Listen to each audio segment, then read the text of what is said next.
Hey guys, welcome back to the channel. This is a story about what if Team 7 find out Naruto is an Anbu Sasuke bashing. Before I start, please support for more amazing content and do consider subscribing to my channel and share this video with your friends. This is written by TheHokageNaruto and link in the description and support writer. Let's start the video. Disclaimer on my profile. A blonde boy was walking down the street, crying. He just wanted to get away from them. The boy looked to be only 5, yet he knew pain and suffering like no other. The them he was thinking of were the villagers. He lifted his whisker-scarred face to look back with his cerulean blue eyes. The shop owner he had just tried to buy something from was still standing there, yelling at him to go away and never come back. The other villagers were either glaring at him or yelling with the shop owner. I wish there was something I could do to make them go away, the boy said under his breath while still crying. Then like a light bulb went off in his head, the boy looked up, seeing the giant village gates looming over him. There was something he could do. He was going to run away. He had been chased into that forest so many times he felt he could easily survive there. That's it, I'm leaving, the boy said under his breath while quickly wiping his tears away. With that he turned to go to his apartment so he could gather the supplies he thought he would need to survive in the giant forest that surrounded TheHokageNaruto, the village hidden in the leaves. When the boy arrived back at his apartment he saw the door had been broken down, again. This time though, he didn't worry about it. He would be gone soon, so why would it matter? As he stepped into the 3-room apartment he saw that, well, he was gone no more than an hour. The apartment was trashed and covered in graffiti, saying stuff like Demon Brat and Rot in Hell Demon Scum. None of this was new to him. Almost once a week, like it was some kind of sick ritual, the villagers would break into his apartment and vandalize it to the point that if a complete stranger walked into the apartment they would say something along the lines of, "Someone lives here." And almost every time, overnight the apartment would be clean again. The boy neither knew nor cared how this happened. He had lived alone for so long that he figured that all buildings automatically cleaned themselves. After he saw all the pretty colors on his wall he went to the back of the apartment where his most valuable items were kept in a safe. He opened the safe to see the few items he considered precious. They consisted of ninja gear, a pair of green googles that were too big for him, and a book that was titled Make Out Paradise. He of course had no idea what the book was since he couldn't read.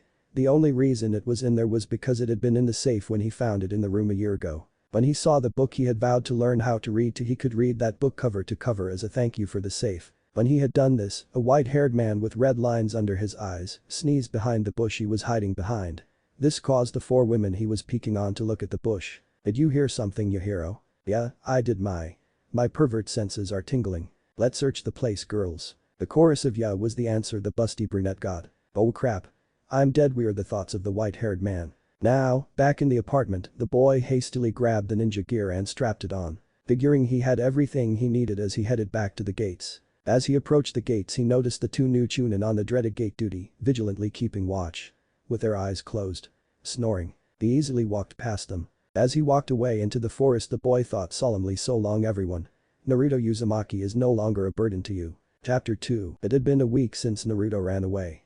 He was living somewhat comfortably in the little treehouse he had built. It was built in one of the medium trees. Not in one of the tall ones that would show the treehouse to the village.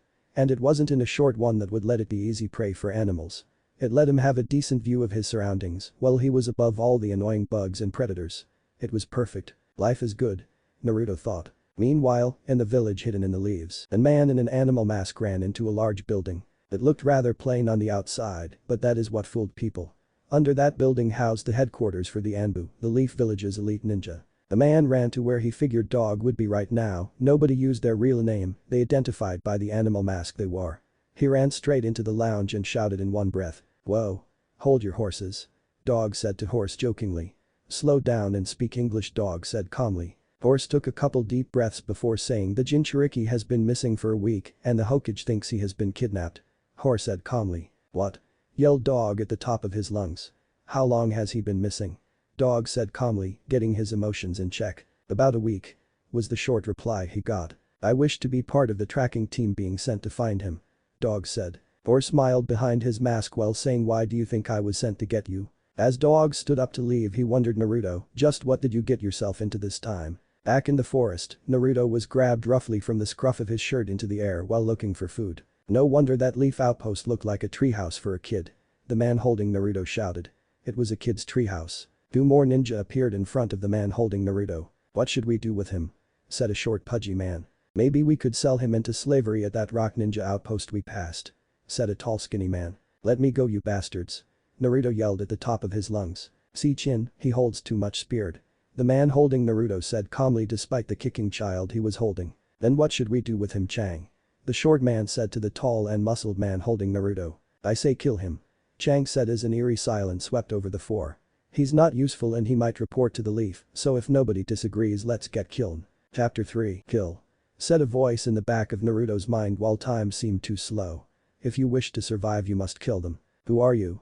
Naruto asked suddenly finding himself in front of a massive gate in a sewer. If you wish to survive then do as I tell you. You still haven't answered my question. Said Naruto getting somewhat annoyed. If you must call me something, then call me your better instincts. Now, you must fight. Naruto returned to the real world just in time to see a kunai knife trying to stab him in his chest. Reacting on pure instinct, he grabbed the kunai by the blade. Ching was so surprised that he loosened his grip on the kunai. That was all Naruto needed. Naruto reached the kunai out of his hand, then stabbed Chang in the stomach, making him release him. He then proceeded to throw the kunai at the short pudgy man's heart. Chong! Ching yelled when the knife hit home. Relax Ching, we still have him outnumbered. He surprised us. Now just stay on guard for anything. Said Chang while holding his bleeding stomach. But that said they both tried to corner Naruto into the tree he was in front of. He surprised them once again by engaging Chin into jutsu. Except he wasn't using taijutsu, he was reacting on sheer instinct. Eventually he was able to jump on Ching's back.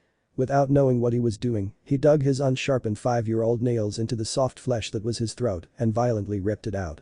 Now, covered in blood and still holding Ching's throat, he turned to face Chang. What are you, some kind of monster? No. Naruto replied. I'm just your death. Then, faster than the eye could see, he raced to Chang and picked up the kunai buried in his heart. He then ran back to Chang just as fast and started stabbing him with it. He just kept stabbing him. Sometimes he would jump to stab his chest. Other times he crouched to get at his legs or feet. When Naruto felt he was dead, which was a good 236 stabs ago in actuality, he looked down at himself to see blood. Blood was everywhere. On his skin, on his clothes, on the ground, everywhere. Naruto just couldn't take it anymore. So he did what any 5-year-old would do after killing 3 people. He sat down in a ball, shell-shocked. Let me go you bastards. Dog heard along with everyone else on the tracking team heard. Did you guys hear that? Dog asked. The response he got was a collective nodding of 3 heads. But that being said they all turned to go to the sound. When the Anbu team arrived the sight they saw shocked them. There was the Jinchuriki in the middle of 3 bodies. You 3, see if you can identify the bodies. I'll try to find out what happened from Naruto. The 3 Anbu nodded and went to look at the bodies while Dog walked to Naruto and simply crouched and held out his arms. Naruto saw Dog hold out his arms and since he was someone he recognized who helped him, he ran to him. He held Dog in a death grip, sobbing profusely. Dog returned the embrace, just not as painfully hard. He held onto him until he cried himself to sleep. Dog, did you learn anything? Asked an Anbu in a wolf mask. No wolf, replied Dog, but I think based on the reaction he gave it was him who killed them. Those were 3 B-rank missing nin. You realize that, right? Said an Anbu in a cat mask. I would have had trouble dealing with them. We better tell the Hokage. Dog replied while grimacing behind his mask. So let me see if I understand. Replied an elderly man wearing white and red robes and a red hat with a symbol for fire on it. You think Naruto ran away based on the treehouse, then he was captured, and then he slaughtered them. The 4 Anbu nodded their heads. I see, well, it low. Hokage. Yelled a blonde man holding Naruto while running into the office. I did a mind sweep and it turns out they're telling the truth. I see, said the Hokage, but what should we do with him? I say we should put him Anbu. He already has killed people and from the way he killed them, quite efficiently. Said an elder. I second that opinion. Said the female elder. He should be placed in Anbu until death or until he is a liability to the team he is assigned. I disagree. Said Dog, I know what being an Anbu can do to your mind, we don't want him to burn out before his prime ninja years. I agree. Said the Hokage. Therefore he will be placed in Anbu until he graduates the academy. A 3rd elder with a bandaged right eye and his arm in a sling said also, he will have 1 chance to pass. Otherwise he will be in Anbu for the rest of his life. Let it be so. Said the Hokage with the 3 elders nodding behind him. The 4 Anbu nodded their heads.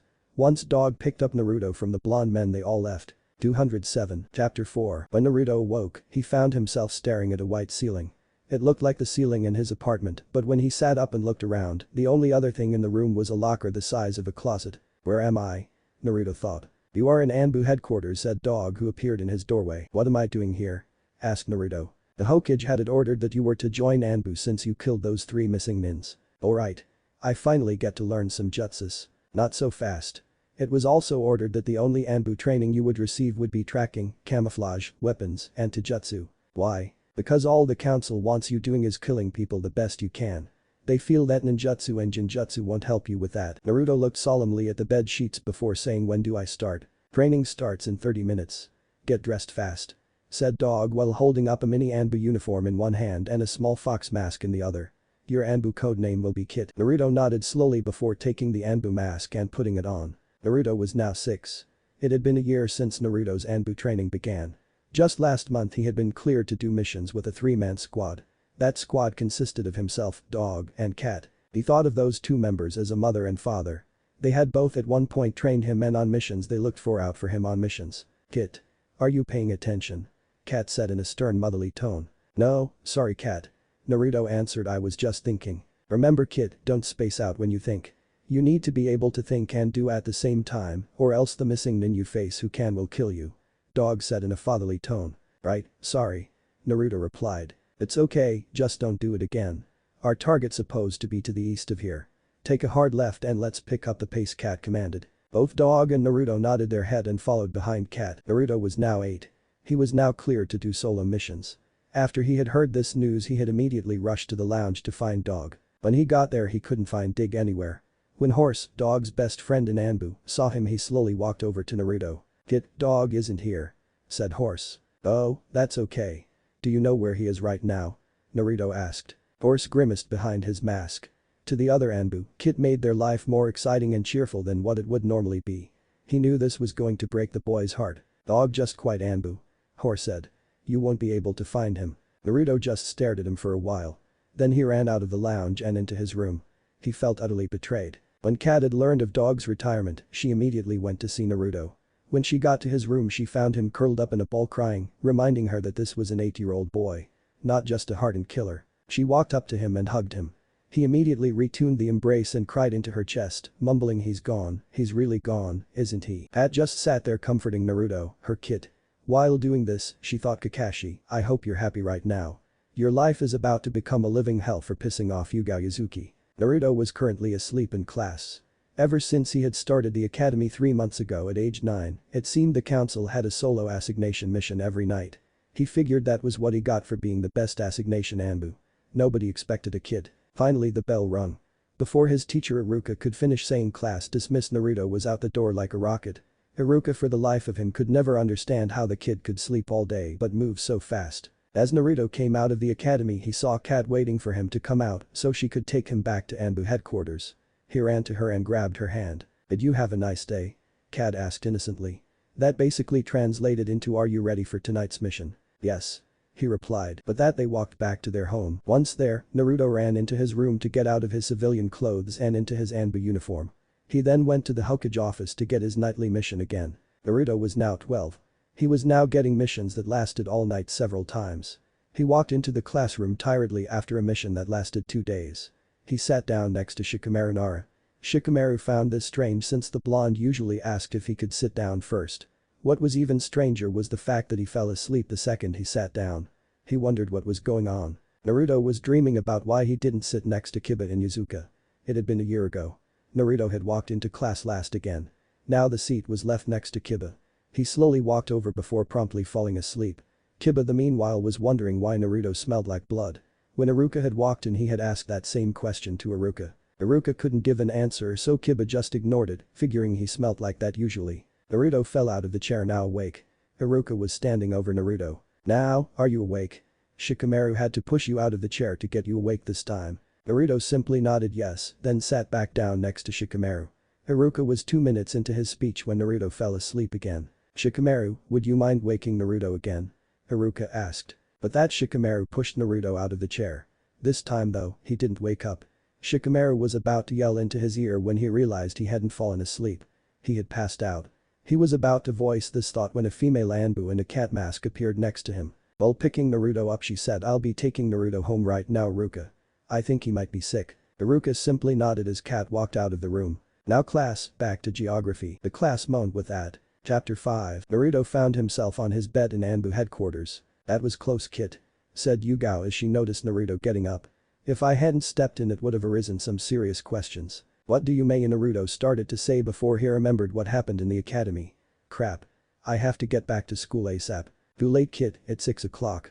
You have to go get your mission from the old people with a stick so far up their butt it sticks out their mouth. That was what Yugao and Naruto called the elders.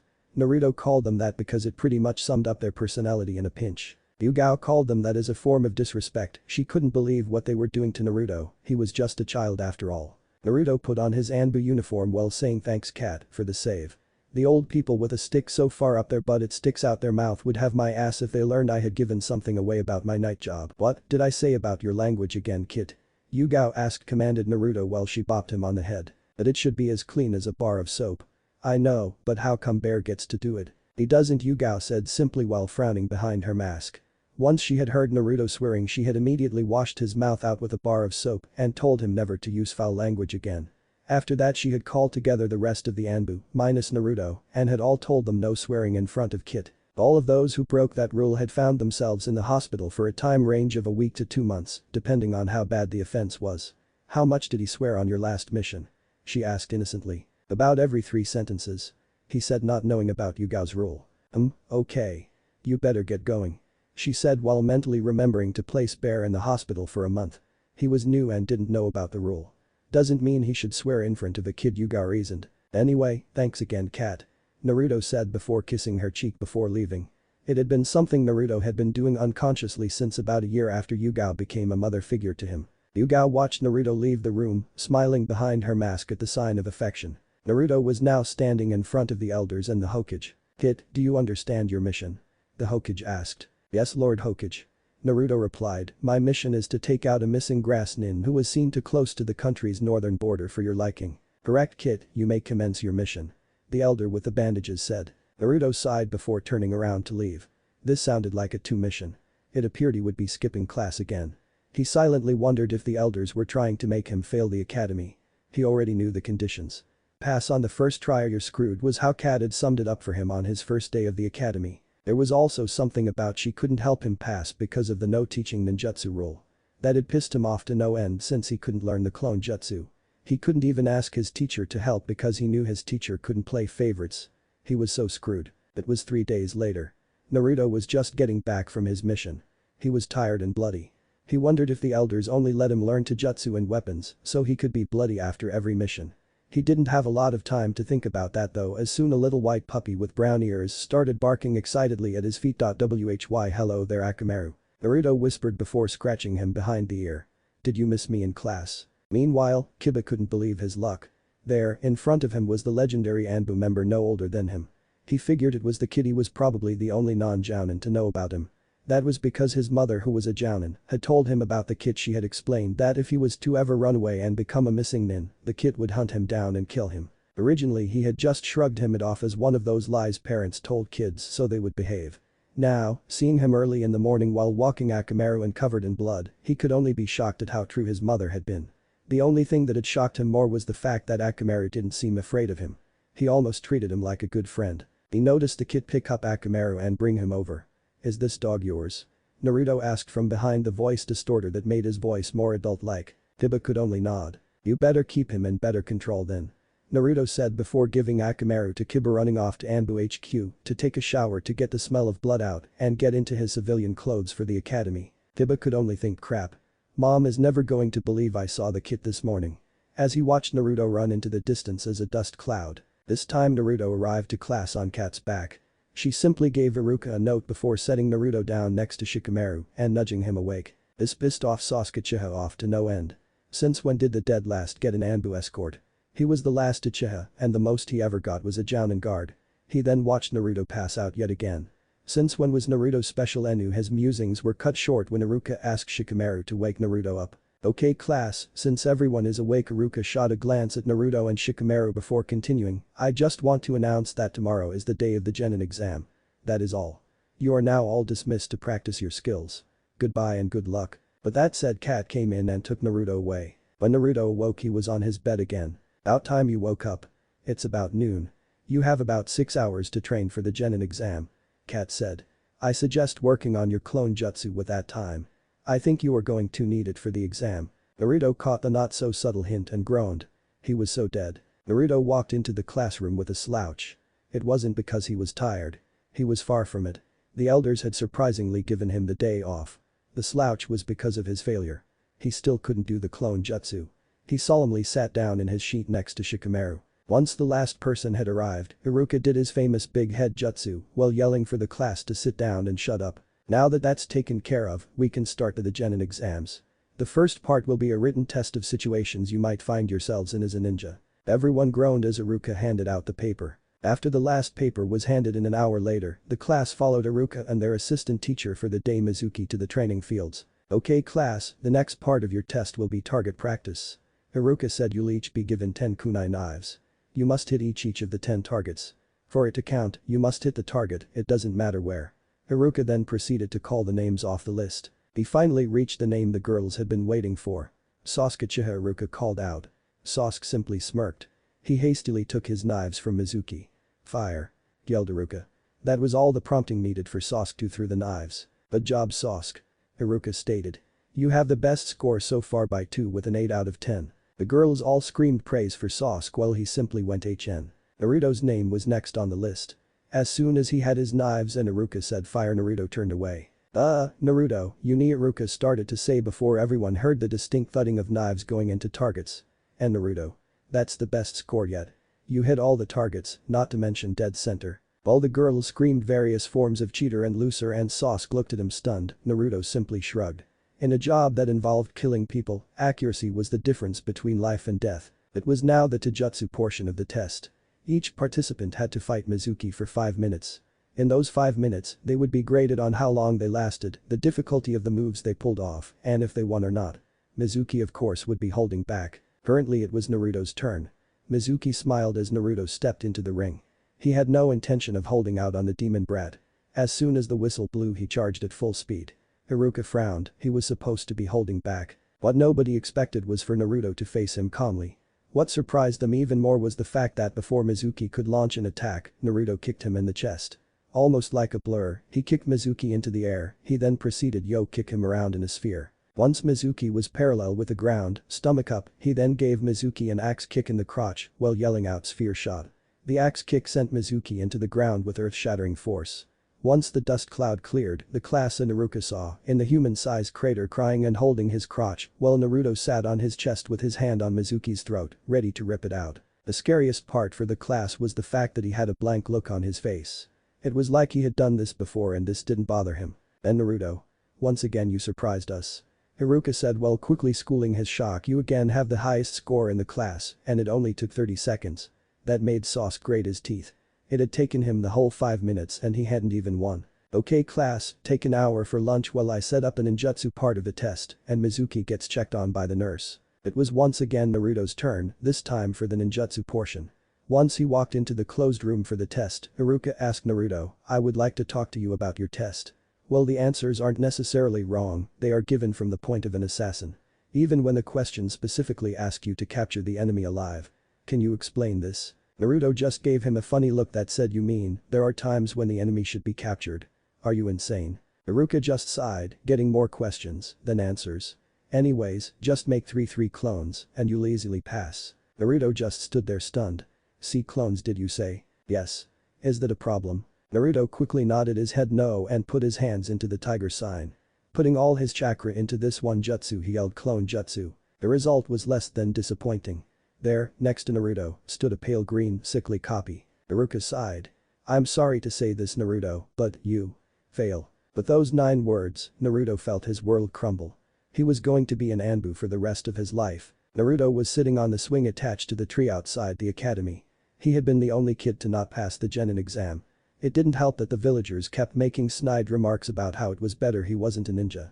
With the fate ahead of him, he wished he wasn't a ninja. He was so wrapped up in his thoughts he couldn't sense the evil presence behind the tree. Mizuki smirked.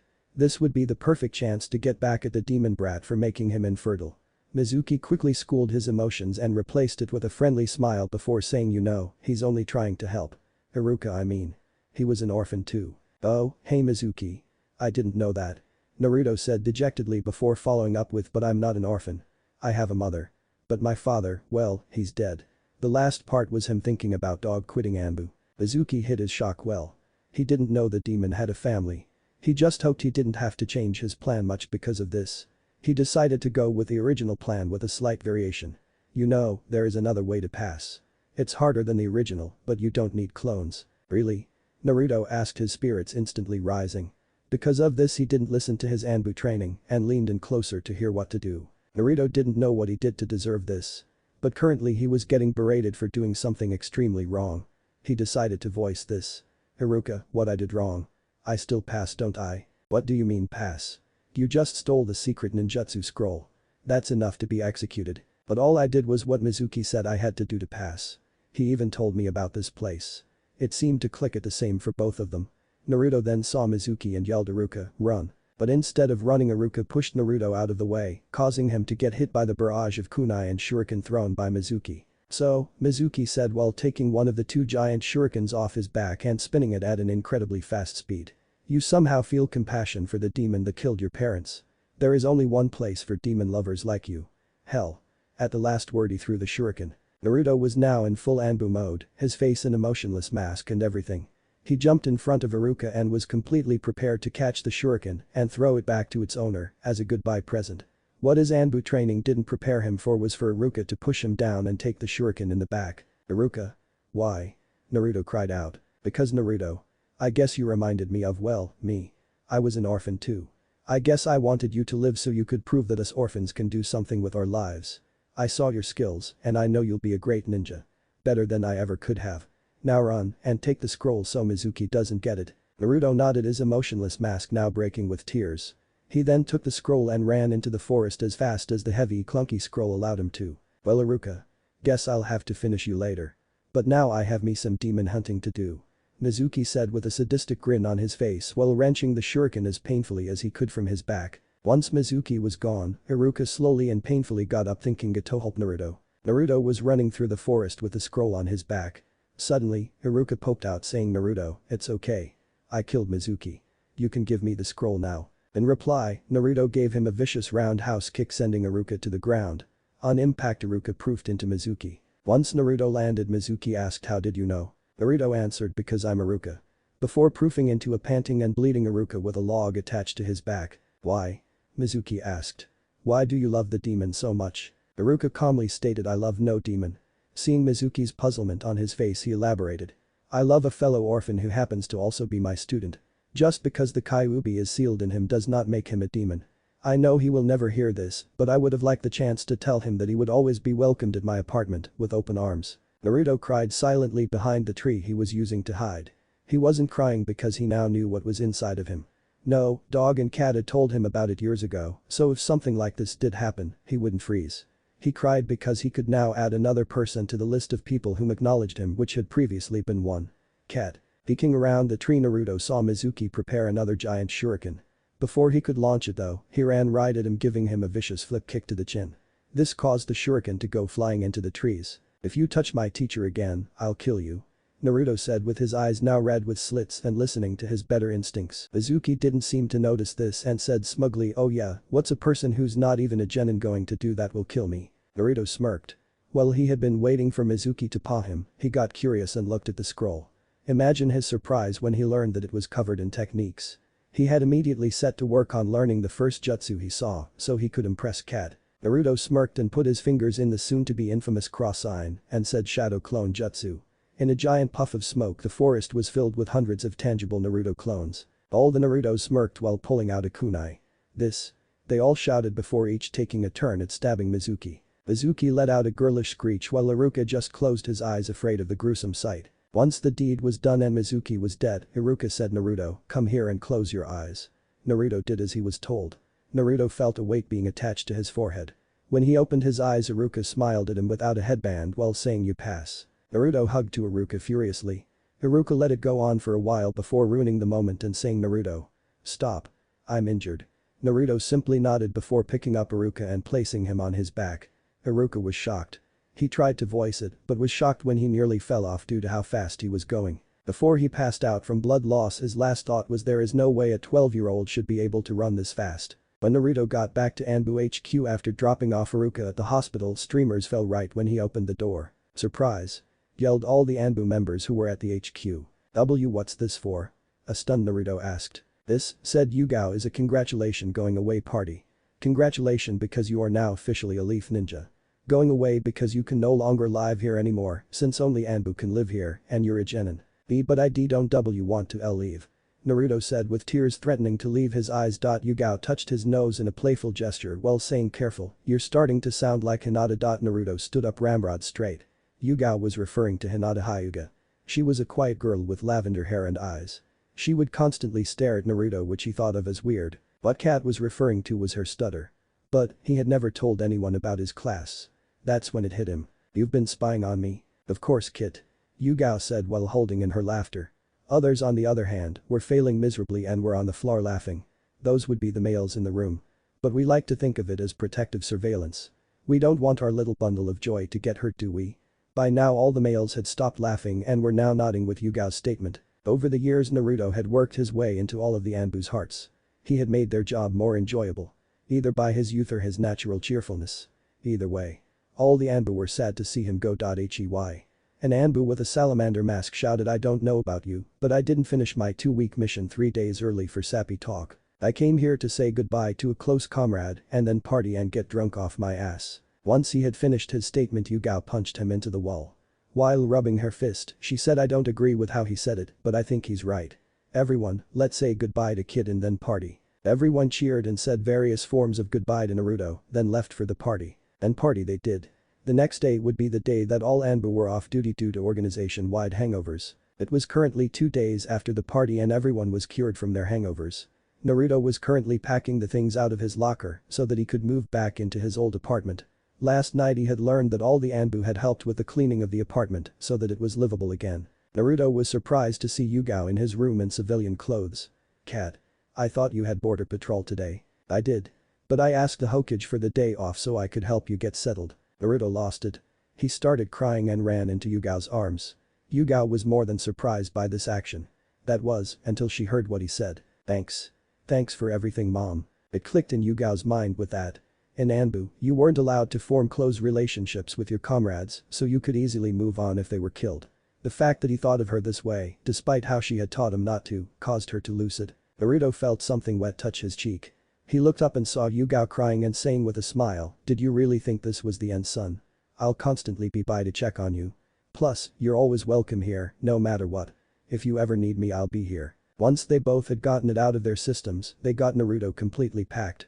With that done, they set out to get Naruto settled into his new home. It was 4 days later, a week since the graduation, and everyone was back at the classroom. Even Iruka, who had been discharged from the hospital but was currently in a wheelchair.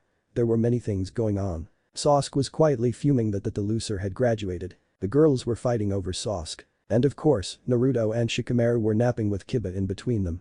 Kiba was glad that Naruto finally didn't smell like blood but didn't voice it since he was afraid of jinxing it. Finally Iruka had had enough and used his big head jutsu while yelling his attention getting line for this year's class, "Wake up, sit down, and shut up." The class instantly did as their teacher commanded. Now with that out of the way, Iruka started saying while cancelling his jutsu.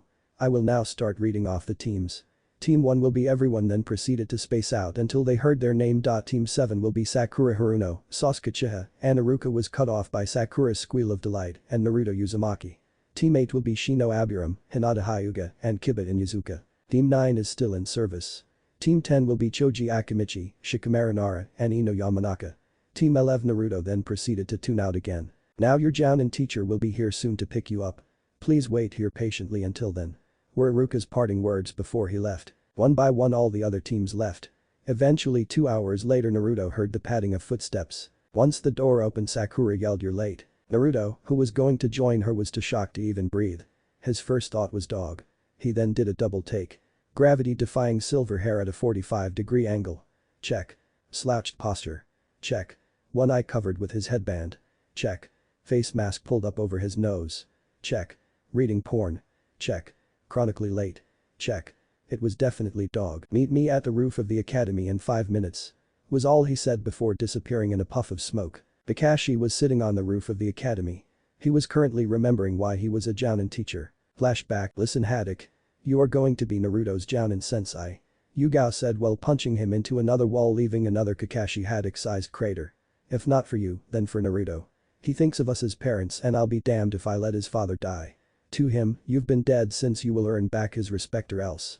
Do you understand, Haddock? Kakashi could only nod and hope nothing was too severely broken. Then flashback, his musings were ended when Naruto appeared at the top of the stairs with a frown and a cold look on his face. He said, just because you're dog, that doesn't mean anything to me anymore. Kakashi now understood what Yugao was talking about. Naruto no longer held the respect for him he used to have. Looked like he was going to have to earn it back. He was about to start an apology before he heard a banshee-like shriek from Sakura of "You're late." As she and Sasuke entered. "So are you." Kakashi saw her puzzlement and elaborated, "You got here 7 seconds ago, which was 5 minutes and 2 seconds after I told you to meet me here in 5 minutes. You don't want to be a hypocrite now, do you?" Sakura just grumbled about evil teachers before sitting down in between Naruto and Sasuke, who had just humphed and sat down. "Now, let's get to know each other a bit better with an introduction. State your name, hobbies, likes, dislikes, and dreams for the future." Excuse me.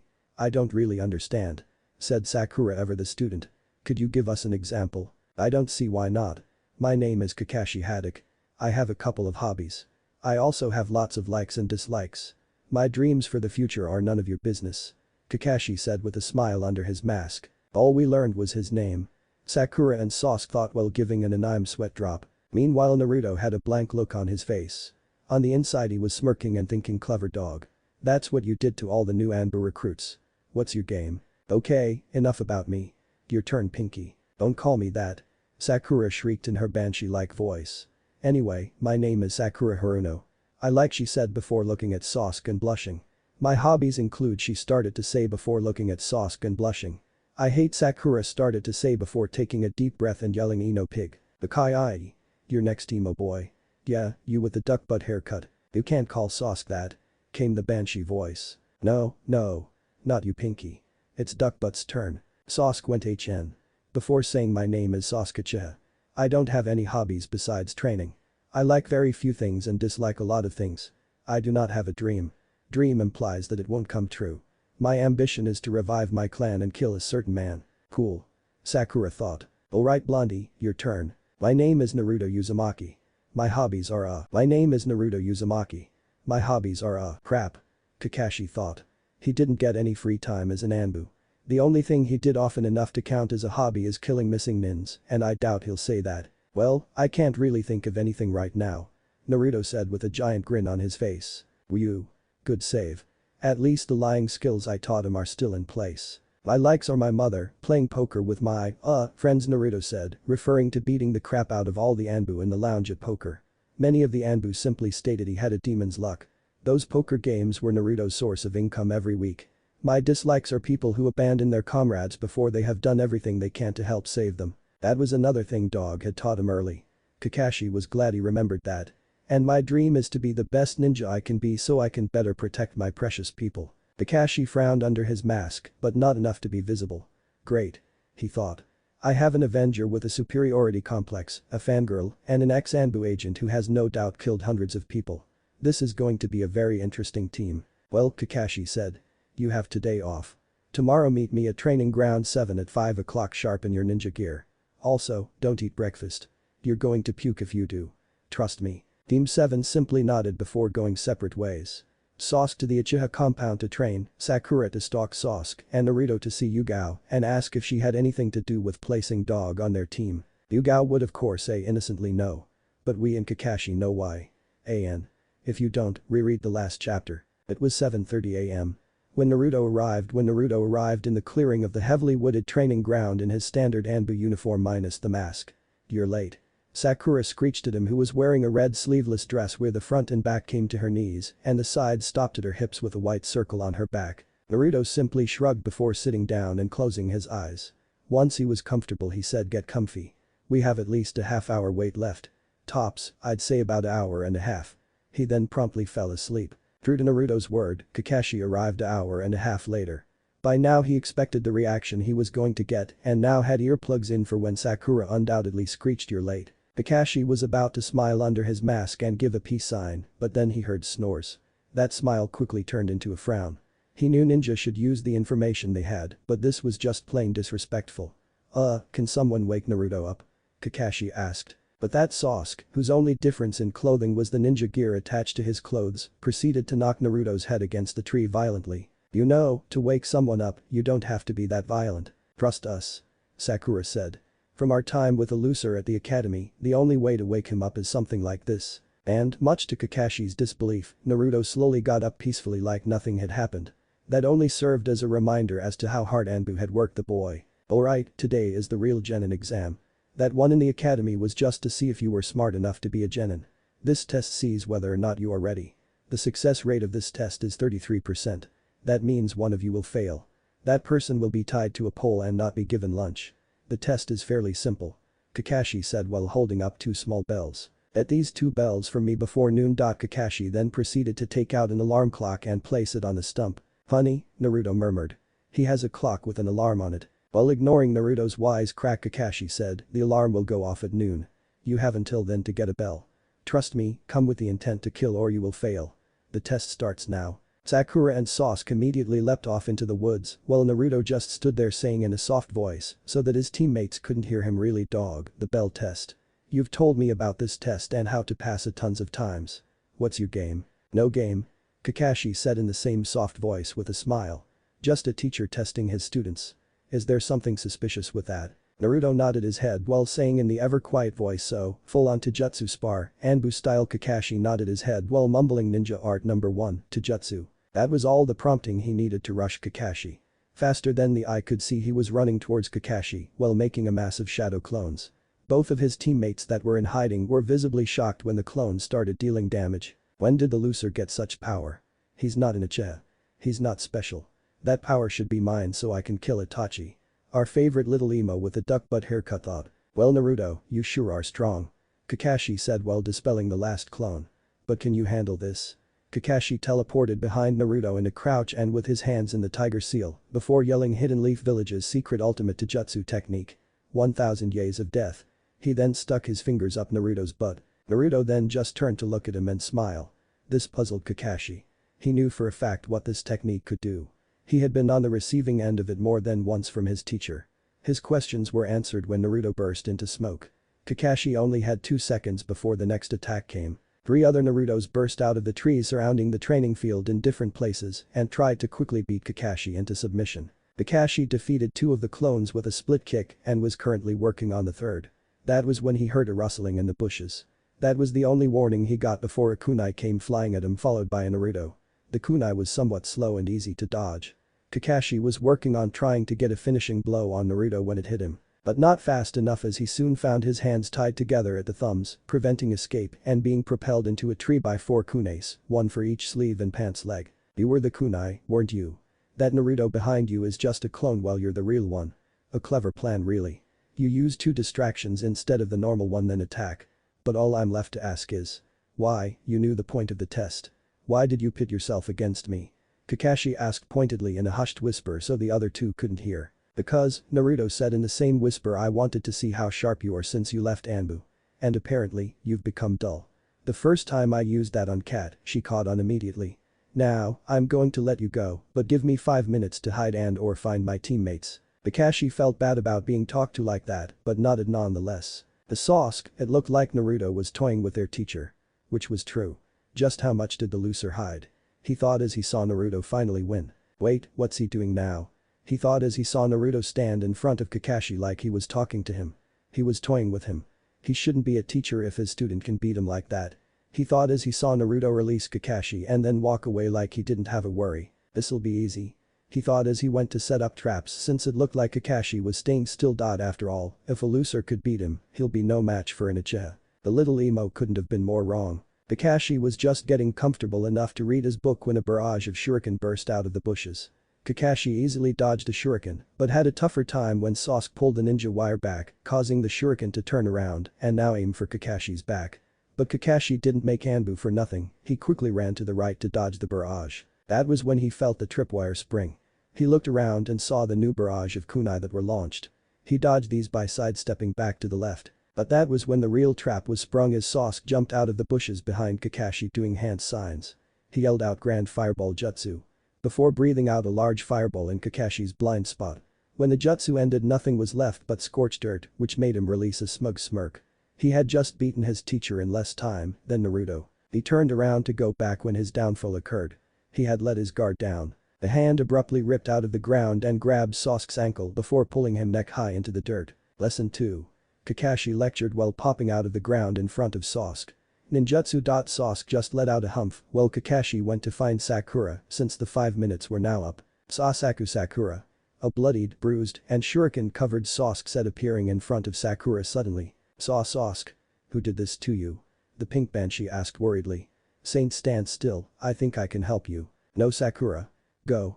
That man isn't a teacher, he's a menace. I don't think I'll live long enough to do this myself, so I need you to do this in my stead. Warn the Hokage. Have this man caught and executed for me. Can you please do that for me? It would make me love you forever in the afterlife. Sasuke said before dying from blood loss. Sakura let out her banshee shriek and abruptly fainted. Lesson 3, Kakashi said as he shimmered into existence while Sasuke shimmered out. Jinjutsu. Epic fail. Naruto could find the loopholes in that jutsu when he was 5.5. And he sucked in finding jinjutsus. Kakashi then left to read his book with interesting action scenes. It was now 10 o'clock. Naruto felt he had let his teammates see that it was pointless to go at it alone and needed help. With that in mind, Naruto got out of the hole he had buried himself into. Well, who to save first? The banshee or the prick? Naruto asked himself aloud. Naruto then set off in the direction Sakura had screamed in, hoping that Kakashi had gone easy on her and she would be easy to revive. Naruto had awakened Sakura and they were now heading in the direction of the clearing Naruto's clones said Sasuke was in. Naruto told Sakura to be quiet, then led her to a bush to look through so she could scope out the situation. When she tensed up about to scream, he figured she had just seen Sasuke and nicked her out with a chop to the neck. This is going to take a while. Naruto thought while sighing mentally. It was 10:30 when Naruto walked in like he owned the place. I know you see her, Kakashi. Naruto said while referring to Sakura, who was digging Sasuke out of the ground. But what are you going to do about it? To get to her, you'll have to get through me. I think I'll take my chances. Kakashi said with a small smile before running in a beeline for Sakura. I said, you have to get through me. Naruto said while quickly catching up to Kakashi. Kakashi realized the predicament he was in and quickly turned to face his attacker. Naruto, upon reaching him, let loose a left uppercut. Kakashi blocked this but was easily being overpowered. Damn. Kakashi thought. I didn't want to have to use it anywhere near the Uchiha. This is going to bite big if I use it. Crap. Damned if I do and damned if I don't. This can only get worse. Use it? Naruto whispered. I want to see how I compare to the Sharing and its supposed master. This visibly shocked Kakashi. You thought I didn't know about it? Cat and I have no secrets.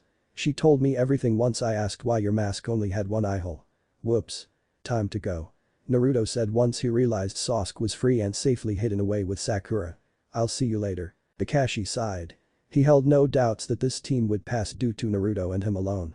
The problem would be keeping them alive in the field due to their lack of actual skills. It was 11:45 when again Naruto walked in like he owned the place. Okay, Kakashi. Naruto said. We've put up with this long enough. We've decided to put up one last fight. And trust me, Naruto said with a sadistic grin, they come with intent to kill. I'm going to come with aim to kill. Naruto then gave a slight twitch of the wrist. That was when all of hell very coordinately broke loose. Naruto slightly twitched his wrist. At the signal, Sakura released the 3 strings she was holding, which were conveniently holding back 3 barrages of kunai and shuriken. Sasuke at the same time jumped over Naruto and let loose another grand fireball jutsu. Kakashi easily dodged the attack. But then he wondered something. Where the hell is Naruto? It's not like him to miss an attack like that. That would be when the ground started shaking beneath his feet. He quickly jumped out of the way just in time to see Naruto burst out of the ground, unleashing a vicious Kai uppercut. After Naruto was fully emerged, he started brushing himself off while Kakashi looked at him shocked. What? I don't see what makes you that special. Copying that jutsu was easy. Oh, and also, got you. That was when another Naruto burst out of the ground. Only this time much faster, making it clear the other Naruto was a clear decoy. The uppercut connected and Kakashi was sent flying. But that wasn't the end. That would have been much less humiliating. Instead, Naruto's popped up wherever Kakashi was going to land only to give him another vicious hit. What Kakashi didn't know was that all of these had been put down by Naruto so this could happen. Clones were spread exactly around each other 1 foot apart, making a mini minefield of hell for Kakashi. Finally it stopped as Kakashi fell into a hole a previous clone had made, only to be snapped up by a net and held 6 feet of the ground. Sasuke. Now. Naruto yelled to Sasuke so he could pick up on the signal and release another fireball. Instead he ran straight onto Kakashi with glee on his face, making it clear what his intentions were. Figured as much. Kakashi thought while sighing. He then did the substitution jutsu. only to find himself in a worse predicament. There sat at 20 Narutos each holding 2 kunai right above his body. One was pointed at various instant kill spots. The other was always pointed at Kakashi's manhood. Naruto smirked victoriously as he said, "Want to see how much you like porn?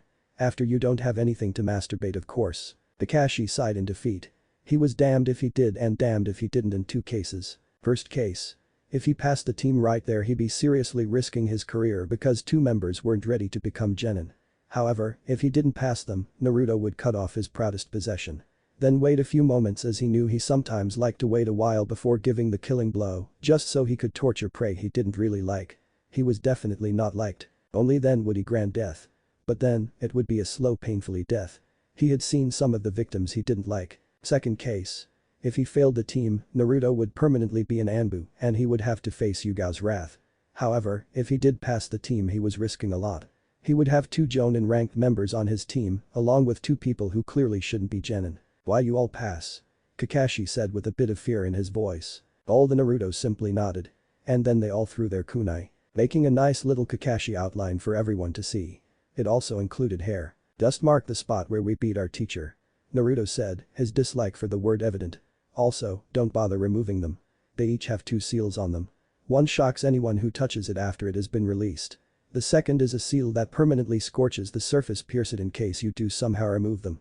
Just as a reminder to how low your skills will continue to be," Naruto said almost as an afterthought. Kakashi, of course, had just been trying to remove it and got a painful shock in return. "Oh okay, everyone. Let's head back to the log so we can eat lunch. I'm starved," Kakashi said, afraid now of Naruto. They were now back at the logs when Kakashi said, "Now before lunch I must do something." Then faster than Sakura and Sasuke could process, Sakura was tied to the pole. "Teacher, why am I stuck to the pole and not the loser?" she whined. "Because Sakura," Kakashi said, trying to lecture her. "You did the worst." Naruto was able to figure out the meaning of the test. Also, Sasuke at least had a plan. "Though I have to admit, your attitude could use work. Another reason is I only brought 3 lunches, sure you'd fail. I really don't feel like giving up mine, so you're screwed." Kakashi added the later part with a light tone and then added, "So, we will have more training after lunch. I don't want you to feed Sakura at all. I'm going to tell the Hokage that you passed." But that Kakashi disappeared in a puff of smoke and the boys started eating. Naruto a little less quickly. This was because he was frowning inside. He knew this was still part of the test. Heck, if anything, this was the true test. He sighed, noticing his meal was half gone. Time to see if they passed. "Sakura, here, take this. I don't feel like eating. Besides, you'll need your strength for training." Sakura looked shocked. She couldn't believe that he would openly be so insubordinate. What shocked her more was Sasuke did the same thing. Seeing her puzzled look, he let out a small huff before explaining, "For once, the loser is right. You'll need your strength. And if you're worried about if he hears us, who cares? We made it once. We can do it again. But won't you be hungry?" "I know I won't." I ignored his orders. "The reason I was late was because I A. slept in late and B. ate a huge breakfast." Judging from Sasuke's energy, I would say he did the same. But that statement, Sasuke nodded. Sakura was shocked. Was I the only one who didn't eat breakfast? She couldn't think about it anymore when Sasuke started feeding her. She closed her eyes in the pleasure of finally having Sasuke feed her. She only opened them when she heard Sasuke give a startled shout. She opened her eyes to see Kakashi standing an inch from her face before he yelled, "What do you think you're doing? I specifically told you not to feed her. Was I not clear?" "Because teacher, I think that a person who disobeys the rules is trash. But if you abandon a comrade, that makes you much lower," Naruto stated while feeling annoyed. It was the right answer to pass, but that was a lesson Naruto had been taught. Dog. Not this Jonin who couldn't defeat him. So much for elite, he thought. Sasuke, being smart enough to see the right answer when it bit him in the ass, quickly agreed. "Alright," Kakashi said with very well fake sorrow, "I'll just have to tell the Hokage." He paused for massive tension here, then said in a light cheery tone and holding up a peace sign, "You pass." "What?" screeched Sakura. "You heard me. You pass." Our favorite silver-haired Jonin answered. "Kakashi," Naruto said, speaking for his pink-haired teammate, "I don't think that is what she means. I think she's wondering how we passed twice." "Well, I know you were able to catch on quick, so you explain it." Both of Naruto's teammates looked at him intently, wanting an answer and wondering how the loser had figured it out and not them. Naruto sent Kakashi a glare that he first used in Anbu when he was insulted for being allowed to join. That meant, "You will be pranked, and pranked severely. You will not like it. It will cover the loss of a prized possession, humiliation, and property damage. This I see coming, and you're near FUTURE 2-3 days." After the death glare most Anbu feared, Naruto started explaining there were two tests. The first test determined teamwork. The second one determined your loyalty. In the first test, we proved that we were able to work together. We don't like it, but we can. In the second test, we proved our loyalty to our comrades when we fed Sakura to help her. That situation is similar to, say, your teammate getting captured and going back to rescue her instead of completing the assigned mission. The second test's explanation he said with a smirk since he knew that hit a nerve with Kakashi. Since we chose to help Sakura instead of abandon her like some ninja would, we passed. Kakashi was mad at Naruto for his explanation that seemed oh so familiar to a mission he wasn't very proud of. He hid the anger well in his voice while saying yeah, that's pretty much it in a nutshell. Though the explanations could have been left out. Now, you all have the day off while I report to the Hokage. Naruto caught the quick stumble and said, almost innocently, what did she threaten to break? I have no idea what you mean. Then what did Anko threaten to cut off? Naruto said, referring to one of Yugao's two friends. Anko was known to be a bit eccentric. Like, a sadistic type of eccentric. Still, no idea what you are talking about. Then is it the anti-perv jutsu? This was a genjutsu that was created by Yugao's other friend, Kurenai. This was an illusion that had the victim be raped over and over by hot women who later turned out to be men. Various people had been caught by it. The fastest recovery time to date was 23 days. Longest in recovery time had belonged to Jiraiya the Toad Sage. He had been in the hospital for 10 months. This seemed to catch a nerve on Kakashi as he quickly turned before saying, well, time to report. Have to be there very prompt, you know. Oh, the irony. He wasn't lying this time. If he didn't report to Yugao in a certain amount of time, his would be just a bloody stain. Said time would be running out in exactly 7 minutes and 27 seconds. It took 7 minutes to reach the meeting place. I'm so going to die. Was what Kakashi thought as he ran away from his team and quite possibly towards the gallows. Sakura and Sasuke watched the exchange with interest. Their thoughts were around the same as they circled around the same things such as, who are these women he speaks of? Also in the mixture was how does he seem to know so much about Kakashi? He seemed to hit tons of raw nerves in one conversation. Well, Naruto started saying I'm going home to train. See ya. Both teammates watched in silence as Naruto walked away thinking, is this really the same loser? Who knew he had that much power? Naruto had finally arrived at his house when he was tackled by a purple-haired special jonin of interrogation. Ha! She yelled, being with a bunch of genin is making you dull. I knew it was a bad idea, you should have been placed with a Chunin team at least. Naruto then proceeded to turn into smoke. Who says I'm dull? I just kicked the crap out of Kakashi Haddock. You really think I'd be dull after a couple of days away from Anbu? I came here so I could get my training gear.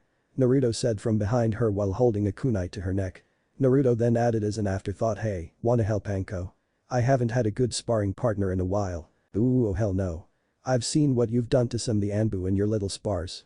There is no way I'm landing in the hospital because of you. Do you know what the T&I department would say if I lost to you? They would probably give you a Medal of Honor for having the balls to face Kid. Not many people spar me willingly. The only people I can ever spar are the newbie Anbus. Everyone else is chicken or too smart. Now that I think about it, it would be cool to have that medal. But I think I fall into the too smart category. I saw what happened to Salamander. Damn it. Naruto, what would Yugao do if she heard you? Probably kick the crap out of me. Then priced I shove a bar of soap in my mouth. But why does that Matt.O? She's standing right behind me, isn't she? Anko nodded just in time before Naruto got a bar of soap stuck into his mouth from behind. Wow, Yugao. I think you're the only person who can sneak up on him. Of course. What mother doesn't know her son well enough to sneak up on him? Also, Naruto said, spitting the bar of soap out, she taught me everything I know about stalking. Any flaw she sees in mine she exploits so she can fix her own. And then proceeds to teach it to me. Well, Naruto, I've got somewhere to be. I think I'll take a rain check on the spar. You mean you're stalking Aruka again? It's not stalking.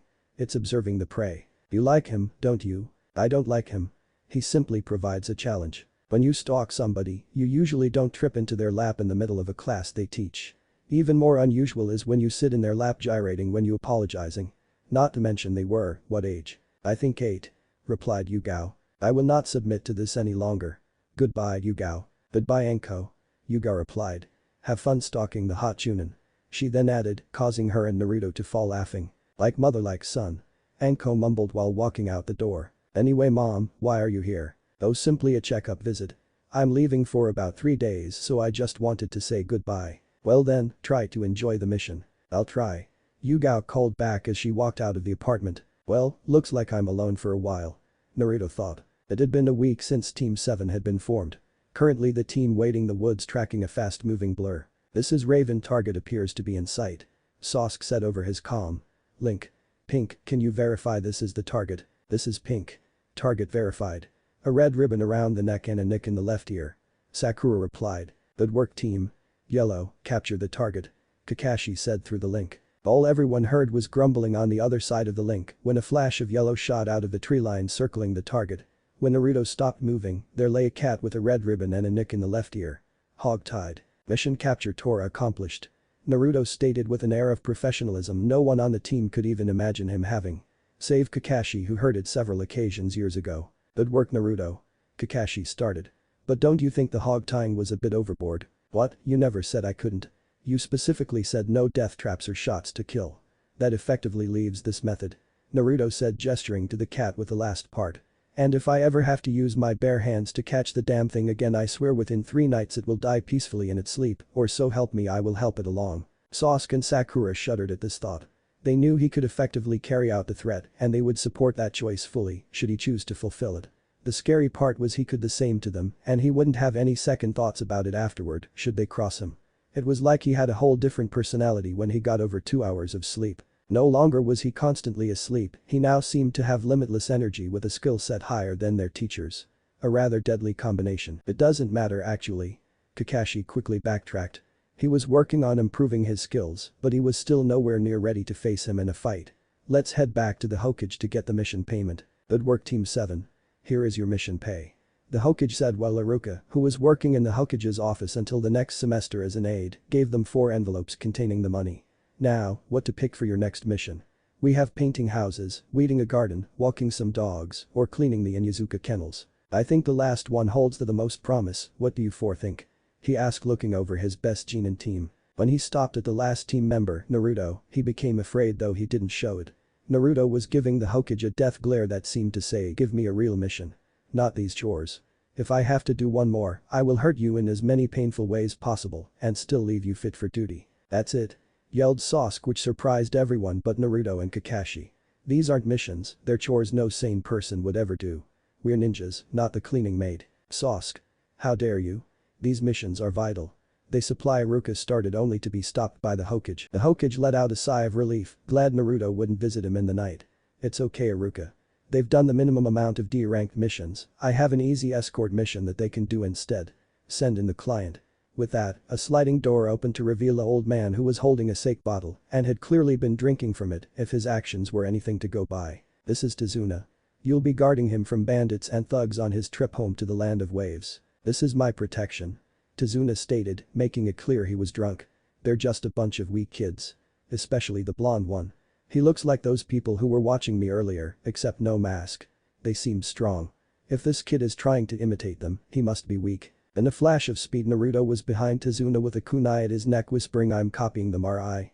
Or are they copying me? Tazuna gulped, fear clearly showing on his face. Though he also seemed relieved. Strange. The Hokage saw this was going to escalate, so he said Team 7, you meet at the gate tomorrow at 7. Use your time today to pack and get ready. Team 7 bowed and exited the room. It was now 12:06 and Team 7 was at the gates. Well, most of them anyways. Where is he? Sakura screeched. I know, this is strange. Surprisingly it was Kakashi who said this. He may be late, but he was always 10 minutes early for a mission. Damn, this is annoying. Maybe I should just wake up a couple hours earlier like Yugao, Naruto, Tenzo hell, everyone in Anbu thinks I should. Hi everyone. Naruto yelled in a cheery attitude waving when he appeared at the end of the street. You're late. Where were you? Sakura yelled. Even Kakashi was on time. Who, me? Naruto asked puzzled getting 4 nods as an answer. Tazuna was curious also. Naruto pulled a Kakashi when he replied, I got lost on the road of life. Without any humor in his voice and his eye narrowed, said lovely scenery on that road, isn't there? You bet okay, now that we're all here, let's head out team. We'll head out in a diamond formation. Sasuke, point. Sakura, left side. Naruto, right side. I'll take rear guard. Let's go. The team had been traveling for 3 hours now without a hitch. Currently Sasuke was brooding, Sakura was chatting with Tazuna, Kakashi was reading porn, and Naruto was the only one clearly keeping watch. Off to the left side, a large puddle sat to the side of the road. Naruto noticed this and stubbed his left big toe on a partly concealed rock. Kakashi noticed this and let off one of his perverted giggles to show he understood, though everyone else thought he had gotten to an interesting point in his book. Once the team had passed, two men in rebreathers and chains attached to the gauntlets on their arms exploded out of the puddle. They quickly ran around Kakashi a couple of times to wrap the chain around him. When the chain was wrapped about 3 times, the two men ran apart from each other to pull the chain taut. Because of this, Kakashi exploded in a bloody mess. "Ha, that was easy," said the man on the left. "If that's the best they've got, the rest will be a piece of cake." Suddenly his head fell off in a shower of blood. "Oh, but he's not. I am." A bloody Naruto said from behind the now headless body as it fell forward. "Brother," yelled the man on the right. "You'll pay for that." He then charged at Naruto as fast as he could. By now the shock had worn off and Sakura screamed. Sasuke stood there shaking, not at the opponents, but at the sheer ruthlessness of his teammate. He had been ready to fight, but not to had killed him on pure instinct. What are you?" both Sasuke and Sakura thought. As the man came close to Naruto, he cocked his gauntleted fist back and threw a punch at Naruto. At the last possible second, Naruto ducked under and flip kicked him in the stomach, effectively sending him right behind him and into a very nice tree to do battle. The tree won and the man slid down the trunk and onto the ground. In a flash of speed, Naruto appeared in front of him with a kunai in hand, ready to finish the job. Naruto swung the knife at the man's neck, but was stopped by Kakashi's hand grabbing his wrist. "That's enough, Naruto. We need him alive for questioning." Him and Tazuna. Tazuna gulped and smiled weakly at the statement. "You lied to us," Naruto stated. "I'm sorry," Tazuna exclaimed. "I told you why I did it though. Wave Country is too poor to pay for an A rank mission. The most we could pay for was a low C ranked escort mission. If you guys leave me, I'll surely die. My daughter and grandson would hate Konoha, which would cause them to try and burn it to the ground in anger with the rest of the land. You don't want that, do you?" "I'm sorry," Kakashi started, "but it is in the mission contract that the contract may be terminated if deemed unable to be fulfilled. The only things we can do is escort you back or leave you here. Your choice." "I say we do it," said Naruto. "This guy Gato is despicable. He's running people into poverty just to line his wallet. He deserves to be stopped. If the bridge is built, not only will it save the land, it will also let them pay us later." "Naruto, I know you want to help. But this is simply too much." "I agree with the loser," stated Sasuke. "This is the perfect way to test our teamwork, as you called it. Let's put this to a vote. All in favor of continuing the mission, raise your hand." Instantly 3 hands went up. Naruto's, Sasuke's, and Tazuna's. Then, as not to disappoint her crush idol, Sakura slowly raised her hand. "Alright, fine," Kakashi said in defeat. "But realize this though. The enemy will probably send people who are higher ranked than the Demon Brothers. They will probably send a Jonin next. Then let the hunt begin," Naruto said with a feral smirk that made everyone shiver. The team had now been traveling for 2 days without a problem since the Demon Brothers. They were passing a large lake when Naruto shouted, "Get down." While tackling Tazuna and Sakura, while Kakashi did the same to Sasuke. Once all of them had hit the ground, a large sword swung through the air where Tazuna would have been if they had kept moving. Once the sword slammed into a tree, a man in grey camouflage pants, no shirt, and combat bandages appeared on the hilt of the massive sword. Well. If it isn't the famous copy ninja, Kakashi. I doubt they would send Tazuna with more than Chunin if a Jonin is with them, so this must be your genin team. Am I wrong? Could I ask you their names?" "Zabuza Mamachi," Naruto growled out. "No, that's my name. I said what's yours." "The girl is Pinky, the boy is Emo, and my name is Kit." Zabuza's eyes opened wide when Naruto said the last name. "So, this is more than a genin team. I'm surprised Tazuna could afford this." "Damn right it's not a genin team." Sasuke getting out of shock to boast. "It has the last Uchiha on the team." Naruto and Kakashi face palmed while Zabuza gave Sasuke, "You're kidding me, right? Look. So, what are your real names, kiddies?" Zabuza asked seriously. "I'm sorry, but mommy rolled me to never give my name to strangers," was Naruto's smart remark. "Too bad, I like to know the names of the people I kill." "So do I. So maybe you could tell me your friend's name who is hiding in the bushes behind us." "Shit. I don't want to face the legendary copy ninja and Kit without an ace up my sleeve. I need to retreat," Zabuza thought. "Come on, we're leaving." There was a slight rustling in the bushes while Zabuza gave his order. Once Zabuza and his friend was gone, Naruto said, "Come on, let's get out of here before they have a half-decent plan and put it to action." "Tazuna, how far away is your house?" "It'll be another 2 hours of walking, but we're close." "Good." This time it was Kakashi speaking. "We'll gather our wits and form a defensive strategy there." "Oh, Sakura and Sasuke, you can stop shaking now." With Kakashi's words the shaking stopped. "Trust me, as long as I'm alive, I won't let my comrades die." "Me neither," Naruto added. This was strangely more comforting than Kakashi's statement. One can only wonder why. Seeing the shaking stop, Kakashi said, "Come on, let's go. We need to hurry along." Everyone nodded and then continued to Tezuna's house at a bit quicker of a pace. The team was just arriving at Tezuna's house when they heard a shout of joy. "Dad. I thought we would never see you again. Inari and I were afraid that we will never see you again. Come on, Pumpkin, did you really think I would die without completing the bridge? It means too much to me to just go and die." Of course, these ninjas helped as well. At this comment, Sakura blushed in modesty, Sasuke smirked cockily, and Naruto and Kakashi didn't look like they cared. "Oh. I'm so sorry. Where are my manners? Come in, come in." "Thank you, ma'am," Naruto said. "Could I ask you your name?" "My name is Tsunami. Now, let's get a warm meal in all of your bellies." The team was quietly conversing with the family of the bridge builder when Inari, Tezuna's grandson, slammed his hand down on the table. "That's it. I can't stand you. You act all cool, all tough, but in the end you're all weak. Nobody can stand up to Gato's thugs. If you do, you'll just die. It will just lead to more pain. There's no point." Suddenly 8 kunai were thrown, pinning Inari to the wall with the force behind them. "Quit your bitchin'. You speak of pain, but you know nothing. If you didn't want this so bad, why didn't you do anything? If you succeed, you wouldn't have this problem. Worst case scenario, you die. But at least you aren't living in this hellhole anymore. If all you can do is sit here whining, you're a coward." After Naruto's mini rant, Inari broke down into tears, sobbing uncontrollably. Naruto just let him stay there for a couple of seconds before he went to get his kunai. After he had taken the kunai, he simply left the room to an unknown location and Inari dashed upstairs. "I'm so sorry. Naruto's had a hard life, you'll have to excuse him. He takes stuff like this kinda personally. It's okay. I'm sure they'll work it out." Tsunami started before she was stopped by Tezuna saying, "Boy needed that." Everyone looked at him in silence, so he elaborated. "Ever since his father's death because of Gato, he's been like this. The boy has lost all hope." After a few 10 seconds, Tezuna slammed his fist on the table. "This is why the bridge is so important. If we build the bridge, it symbolizes that we can do anything. It would restore hope." "I understand," stated Kakashi. "That's why we're helping you, even though you lied about the mission.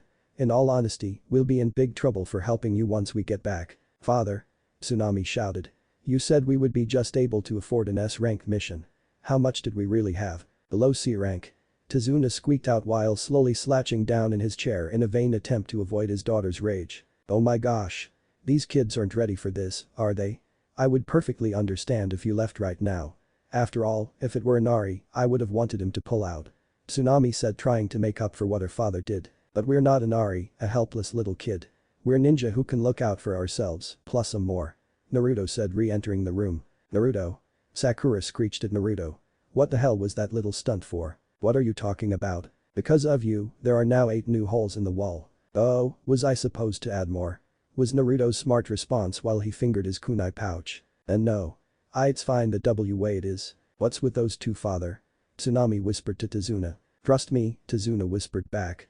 "They are currently toning it down. Now that the little crybaby is out of the way, I think we have about a week left to prepare. That's what I would assume the time Zabuza would want for a foolproof plan. That gives us a week to prepare and improve any weaknesses. After dinner, we start preparing for 2 hours and then head to bed. Any disagreements?" Naruto, that's my line," Kakashi said.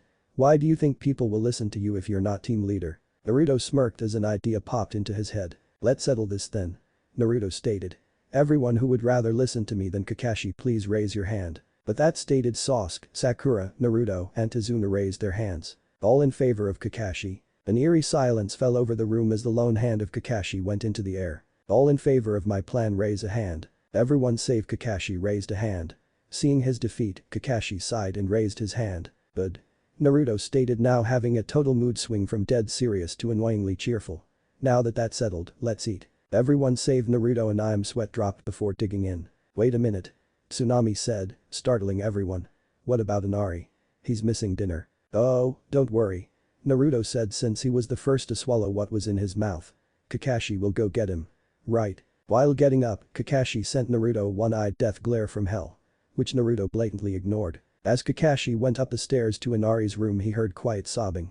Switching into stealth mode, he walked silently to the door and opened it a crack. Through that crack was a sobbing Inari. Kakashi, ever the man to trust his instincts, opened the door all the way. "What are you doing here?" asked a startled Inari. "Your mother sent me up to tell you you're missing a wonderful dinner," Kakashi answered. "However, I also want to talk about something." Naruto means well, but he doesn't know how to express it due to lack of human interaction. You see, Naruto is an orphan. He has never felt a parent's love while you have one for as long as you can remember. That makes him a bit jealous, hence the harsh behavior. But that's beside the point. The point I'm trying to make is that you think you are the only person to experience pain. Inari looked away. Naruto has been alone his whole life, and because he was an orphan, he was treated as an outcast. You haven't had it nearly as bad as him, yet you act like this. You need to stop being a coward and get your act together. This started a new wave of tears as Inari clung to him and cried against his leg. Great. Kakashi thought while giving a mental sigh. If Naruto is behaving like he did in Anbu, he should be ruining off my diner right about now. And it looks so good. Alright everyone, Naruto announced. Kakashi's dinner is getting cold. It would be a shame if it went to waste. Therefore, he grabbed the plate and held it close to him. I'm going to eat the meal unless you agree to participate in the auction. Four heads nodded yes in agreement. This is how it will work. People will auction household chores as money in exchange for the meal. Whoever offers the most will win the meal, but also has to do the chores they offered. Now, who will clear the table? Four hands went up. And so it begins. Naruto thought with a mischievous grin in his mind. Team 7 was currently in the woods behind Tezuna's house the next day. Okay everyone, Kakashi said as he stood in front of the team. To prepare for Zabuza, we're going to climb trees. WTF was the joint thought of Sakura and Sasuke. Do I have to? Naruto asked boredly. Nope. I know you already can. Of course he can climb a tree. All of us can climb a tree. It's not even a listed ninja skill. It's a child skill. Sasuke shouted.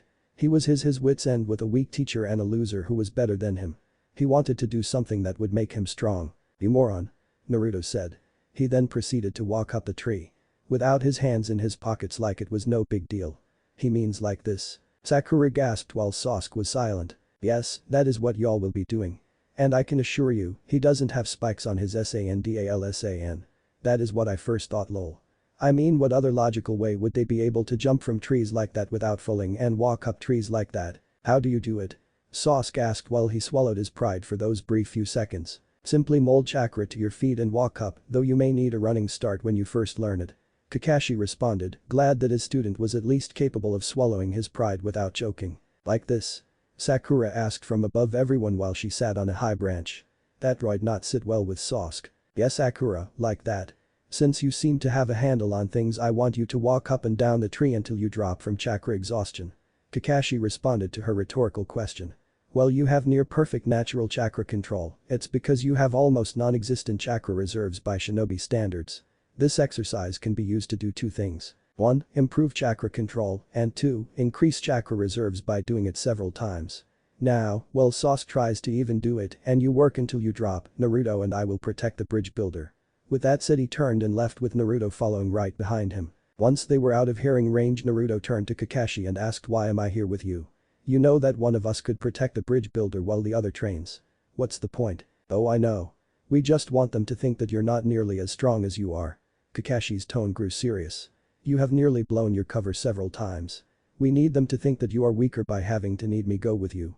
If anything because I have more experience while you supposedly have none. His tone grew light and casual again. That is why while they think I'm with you, I'll actually be off training so that I am actually stronger than my students and watch over those two as they train. You will be guarding the bridge builder alone. Fine. Naruto replied bored. I can't wait for you to get sharp again. Kakashi smiled at the use of the Anbu lingo for being good, while he being dull was one of the worst insults another Anbu could inflict on another, an. I know, that was a stupid thing to add. But I just want to make that clear because those terms will come up a lot. Believe it. After walking nearly back to the house, Kakashi turned and went back to watch over the rest of his team while leaving Naruto with a simple see ya. As goodbye. Naruto walked up to the door and sighed before walking in. He walked into the kitchen and, upon seeing Tezuna, announced that he would be his guard while he worked. Tezuna nodded before finishing his breakfast and turning to get out of the house once he finished. Only to be stopped by a flying ladle hitting him in the back of the head, causing him to fall on his face. Oh no you don't. Tsunami scolded as she walked out of the kitchen to face her father. How many times have I told you? When you finish eating, put your dishes in the sink. Tezuna moaned before going to get his dishes and put them in the sink. Once he was out of the room Naruto asked the question that had been on his mind for a while now. Ms. Tsunami, do you have any ninja training? Tsunami laughed before replying no, just enough people to practice on. They shared a laugh until Tezuna came back out. Tsunami hugged her father while saying have a good day at work today father. Tezuna hugged her back. When they were finished, he turned and left, with Naruto right behind him. When they had gotten a good distance away from the house, he leaned down to whisper in Naruto's ear, "If you ever have a child, make sure it's a son. Otherwise you will never understand what the hell is going on in your daughter's mind." Naruto simply nodded with a blank expression on his face. Izuna just sighed at his response. "Of all the ninja, I get the most professional scariest one they had to offer. I wish they had given me Kakashi." "Well, you may not like my personality," Naruto said, still looking ahead, which scared the crap out of Izuna. "I do have a jutsu that could help you, since you seem to have a shortage on manpower at the building site." Izuna nodded and they walked in silence until they reached the bridge. Once there, Naruto put his fingers in a cross shape and exclaimed multi-shadow clone jutsu. Instantly 250 Narutos popped into existence and 250 poofs of smoke. Once the smoke cleared, Naruto yelled so that all the clones could hear him, "Alright everyone. Do what Izuna here says, unless you have any experience building a giant bridge like this." Izuna just stared in amazement. The average workforce that was usually there was 50. "Holy crap," thought Izuna. "With this workforce, we could finish the bridge in 3 weeks instead of 3 months. Naruto saw the shocked expression on his face and gave him what he thought was a gentle nudge in the stomach. Which of course knocked the wind out of him, since he did not have anywhere close to the amount of strength Naruto had. Once he got his breath back, he looked at Naruto with a scared expression. "Well?" asked Naruto. "Your wish is their command." Izuna got the implication of the message and started barking orders on the clones. Naruto just sat off to the side where he was out of anyone's way. As he sat there, he gave a mental sigh before thinking, "This is going to be the most boring week ever." It was a week later, the day the attack was due. Currently Kakashi was walking with Sakura, Sasuke and Izuna as they headed toward the bridge early in the morning. Sakura, of course, had found something to complain about. "How come the loser gets to sleep in while we're up early protecting Izuna?" Sakura asked in a high, whiny voice. "Because," Kakashi said, slightly peeved because he was interrupted from his book instead of shirking his duties like you did, Sakura. Naruto constantly worked and did more than he had to. While he watched a bridge builder, he constantly helped with the bridge by using the multi-shadow clone jutsu. You on the other hand simply stopped working when you thought I was gone. Hence he gets rest and you don't. Sasuke is here because there might be a chance for him to use his new skill." Kakashi said the last part as he noticed Sasuke was about to ask a question. Also, Kakashi thought as there was a brief lull in the conversation, a well-rested kid has more energy to play. After thinking this, he let out a low chuckle. Everyone just looked at him funny. "Whoops. Sorry." Kakashi covered. "Just something in the book." Sasuke and Sakura looked disgusted, while Izuna just had an understanding perverted smile. This time Kakashi let loose the chuckle inside his mind. "I can't believe I remember the reason Yugao and I told Naruto he couldn't have a guard shift at night. I hope Naruto forgives me soon." As the group approached the bridge, Kakashi noticed something was off about the fog.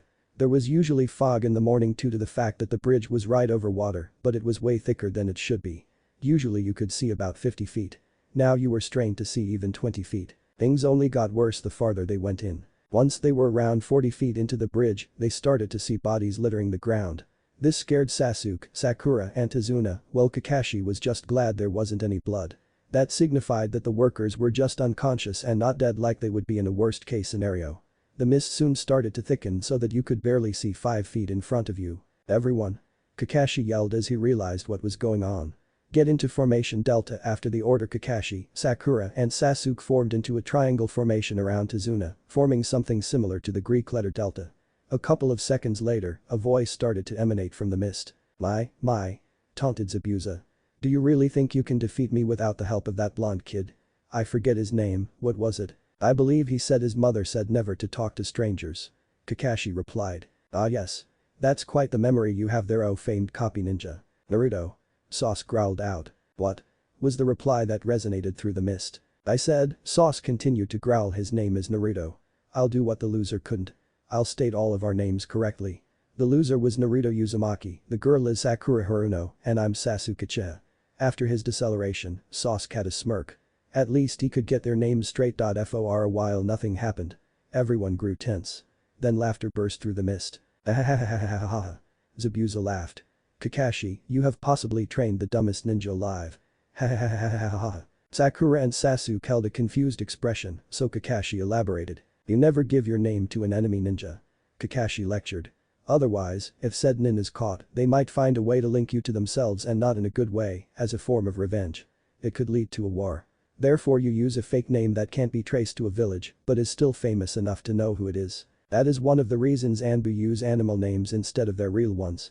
You just quite possibly set up the Hidden Leaf Village to a war with a village hidden in the mist. Sakura and Sasuke now held looks of horror on their faces. Now, the only safe way out of this is to kill him. Kakashi, I presume you're finished giving your students the life lesson they won't need for long. Why won't they need it for long? Kakashi asked, though he already knew the answer from dealing with several people with the same mindset as Zabuza. Because the voice from the mist said. Suddenly water began to form into the shape of 10 Zabuzas, each with their own executioner's blade resting on their shoulder. A life lesson is only good as long as you're alive. The Zabuzas said in unison. Sasuke. Kakashi simply stated in reaction. Sasuke nodded and disappeared in a blur of blue. When he finished, Sasuke grew a smirk just as all the clones burst into water. Interesting. Zabuza said, once again having his voice echo throughout the mist. Haku, it seems we have someone who wishes to take your place as the fastest ninja. Assert your position. The lone figure appeared in a patch of mist that considerably less dense than all the areas around them. Of course, Master Zabuza. The figure, who they could now tell was wearing a combat kimono and a hidden mist Anbu mask, said in a feminine voice. Sasuke, don't go. Kakashi warned. It could be a. But his warning was met with deaf ears as Sasuke ran towards the figure, the mist becoming thicker behind him. Trap. Kakashi finished, a tiny bit too late. Well, Kakashi, Zabuza said as he finally showed himself. That's 2 of your students down. What will you do now? Zabuza asked. What do you mean? Kakashi asked, sincerely confused. Sakura is next to me, Naruto is at home, and I doubt Sasuke died that fast. Trust me, Kakashi, Zabuza started but was soon interrupted by Kakashi, who said. There isn't a lot to trust about you, you do realize that, right? Haha, you caught me there, Kakashi, but seriously, no one is as fast as Haku. Plus, he has an ace up his sleeve. What about Naruto? Oh, Gato sent a couple of men to kill everyone in that house. Zabuza said dismissively while waving his hands in a manner that meant it didn't matter. He won't last long. Izuna and Sakura were visibly worried, while Kakashi burst out laughing. What's so funny, Kakashi? Zabuza asked with one eyebrow cocked. I didn't think you were the type of person to laugh at a subordinate's death. Kakashi pulled himself together for a while before saying. He really is who you think he is. Unlike most ninja, who have a kunai under their pillow, he has an armory. You mean to say that rumor is true? Zabuza responded, clearly surprised. It was exaggerated a bit. Kakashi answered. What really happened was his mother tried to wake him up. Let's just say he is now the master of sleeping in. In that brief conversation, Kakashi completely forgot somebody very important. How does the loser have that big of a reputation? Sakura thought. Meanwhile, at Izuna's house, Tsunami heard a knocking of the door. I'm coming. Tsunami shouted as she walked towards the door, Inari right behind her out of curiosity. When Tsunami opened the door, it was not the neighbors.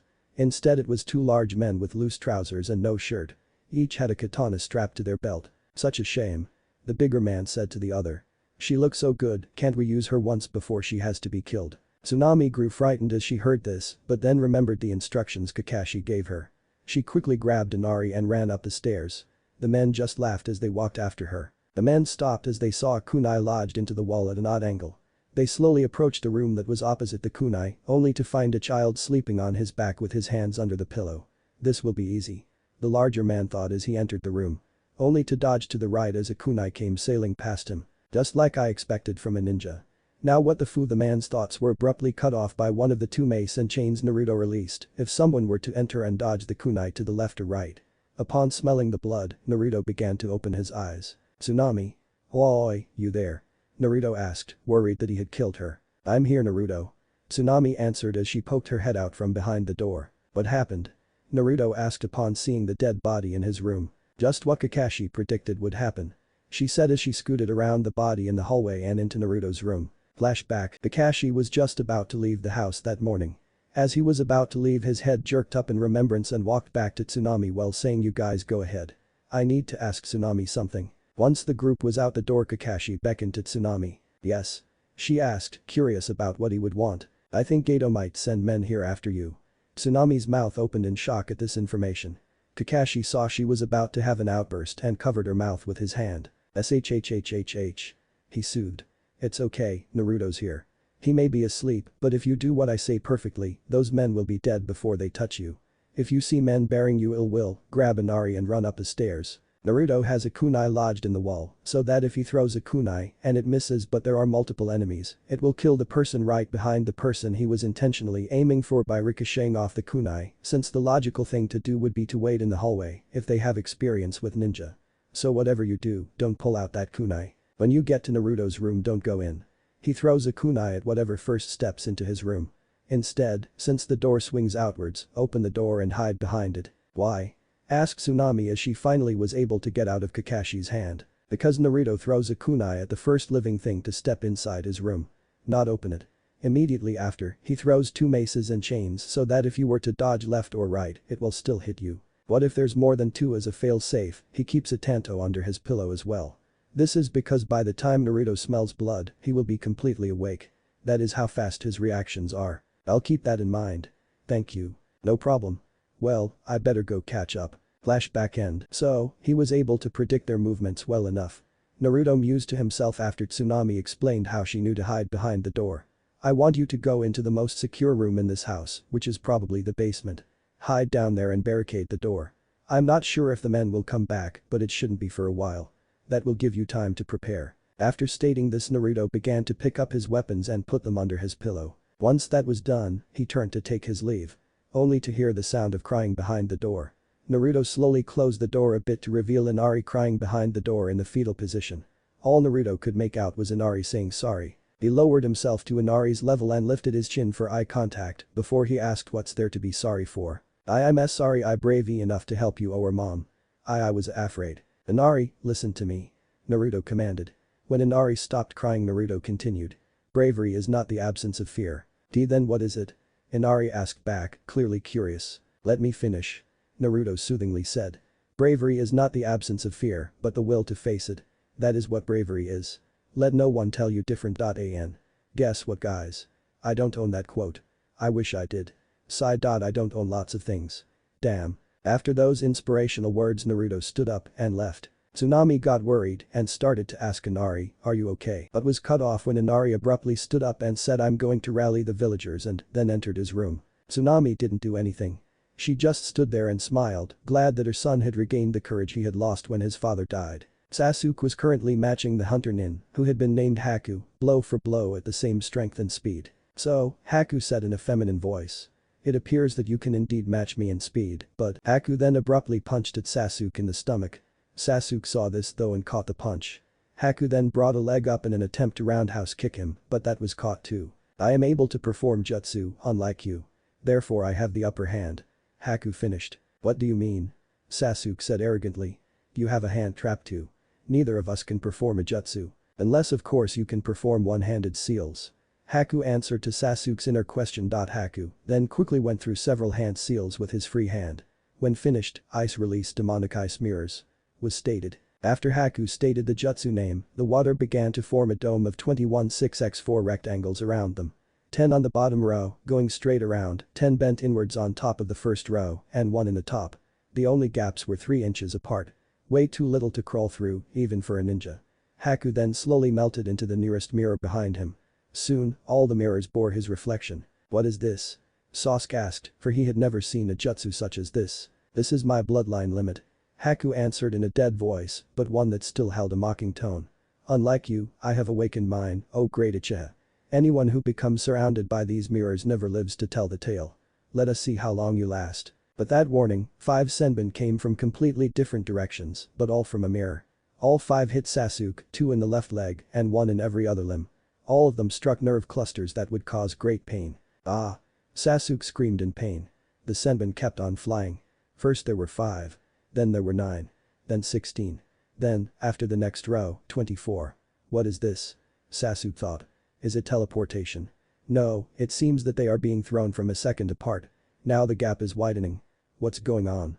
Then Sasuke turned to look in one of the mirrors. In the mirror there were 2 major differences.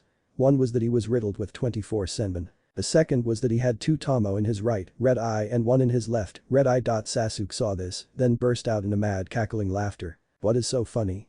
Asked Haku, who was curious how someone could laugh at the face of death. Now you've gone and done it. Sasuke laughed with a gleam of insanity in his eyes. With my Sharingan awakened, I can now easily defeat you. Is that so? Haku asked. Then let us see what happens when you lose those eyes. With that, the image in the mirror changed to one of Haku.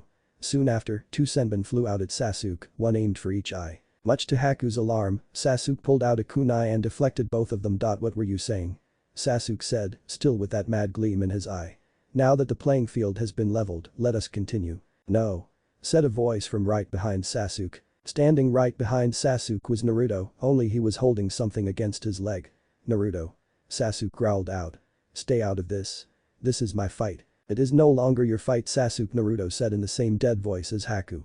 If you do not step down, I'll have to make you. Ha! Laughed Sasuke. Then what? You're going to fight him. The idea is laughable. What could you possibly do again? Sasuke had started to belittle, only for his new eyes to roll back in his head as he fell down in a slump unconscious. Haku stood right behind him with his arm crossed, showing that Sasuke had been chopped in the back of the neck. Thank you. Naruto said in a polite yet dead tone. No problem. Replied Haku in the same dead tone as Naruto. He was really quite annoying. Can I please ask you 2 questions? Naruto asked. Yes you may, though it does not mean I will answer them. Naruto nodded, since it was reasonable, before asking, are you an ex-hunter nin, or simply a fake? Based off of the wording of the question, along with the name you had given us upon our first encounter, I presume you are the former. You have still left my first question unanswered. I see. So you are the famed kid. I am sad to say that I am of the latter option. That's a pity. Oh well. May I ask you my second question now? Of course. May I please have your word that you will not harm Sasuke in any way, shape, or form more than he is currently? I would like to fight you all out without the hindrance of watching out for my teammate. Though he may not be as useless anymore since he now has the Sharingan. After all, that is why I waited so long to step in. Yes, I too would enjoy the prospect of fighting all out. You have my word. Now may I have a question? It's only fair. Who is precious to you? I don't follow. You have a precious person you would do anything for. Not out of duty, but of love. You have been an Anbu since a young age. I simply wonder if you were allowed to love. Yes, I have someone. Though I wasn't supposed to. Then it appears you know what true strength is. At least in my opinion, that is.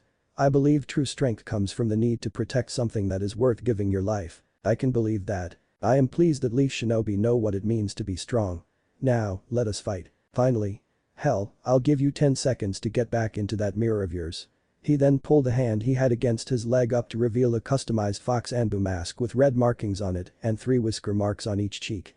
He slid the mask on before saying, this is for when I must kill. Not even my teammates have seen this yet. You underestimate me. Haku replied while he slowly walked towards his mirror. Once he was in, he said, it surprises me how one could underestimate me like this when he is constantly underestimated. I'm not underestimating you.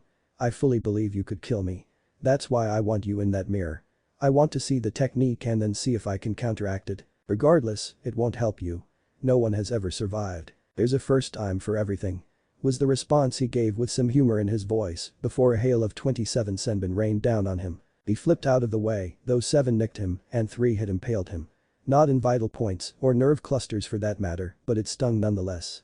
He blocked the pain with sheer willpower as he continued to dodge the senbon that came from different angles while thinking of a way out of his current predicament. Let's see, he thought. I doubt he's using instant teleportation. There would still be at least a half second in between the senbon. Damn it. There has to be something to this. This went on for a while before Haku got bored. Naruto was littered with 63 senbon all over his body, with his mask broken off long ago, before Haku shouted out, you still haven't figured it out. And I thought the Leaf had some of the smartest ninja. He taunted. Though I do guess this would daunt anybody. This jutsu is not a teleportation jutsu. Naruto didn't express his shock, but Haku could feel it nonetheless. It is a speed enhancement jutsu. I can move to any of these mirrors at the speed of light. I see. Said Naruto as a plan started to form in his head. So if I break a mirror the jutsu ends because the link is broken, correct? In theory, yes. But the water around us has been constantly condensing to add ice to the mirrors. When we started, the ice was 4 inches thick. Now, they are at least 2 feet.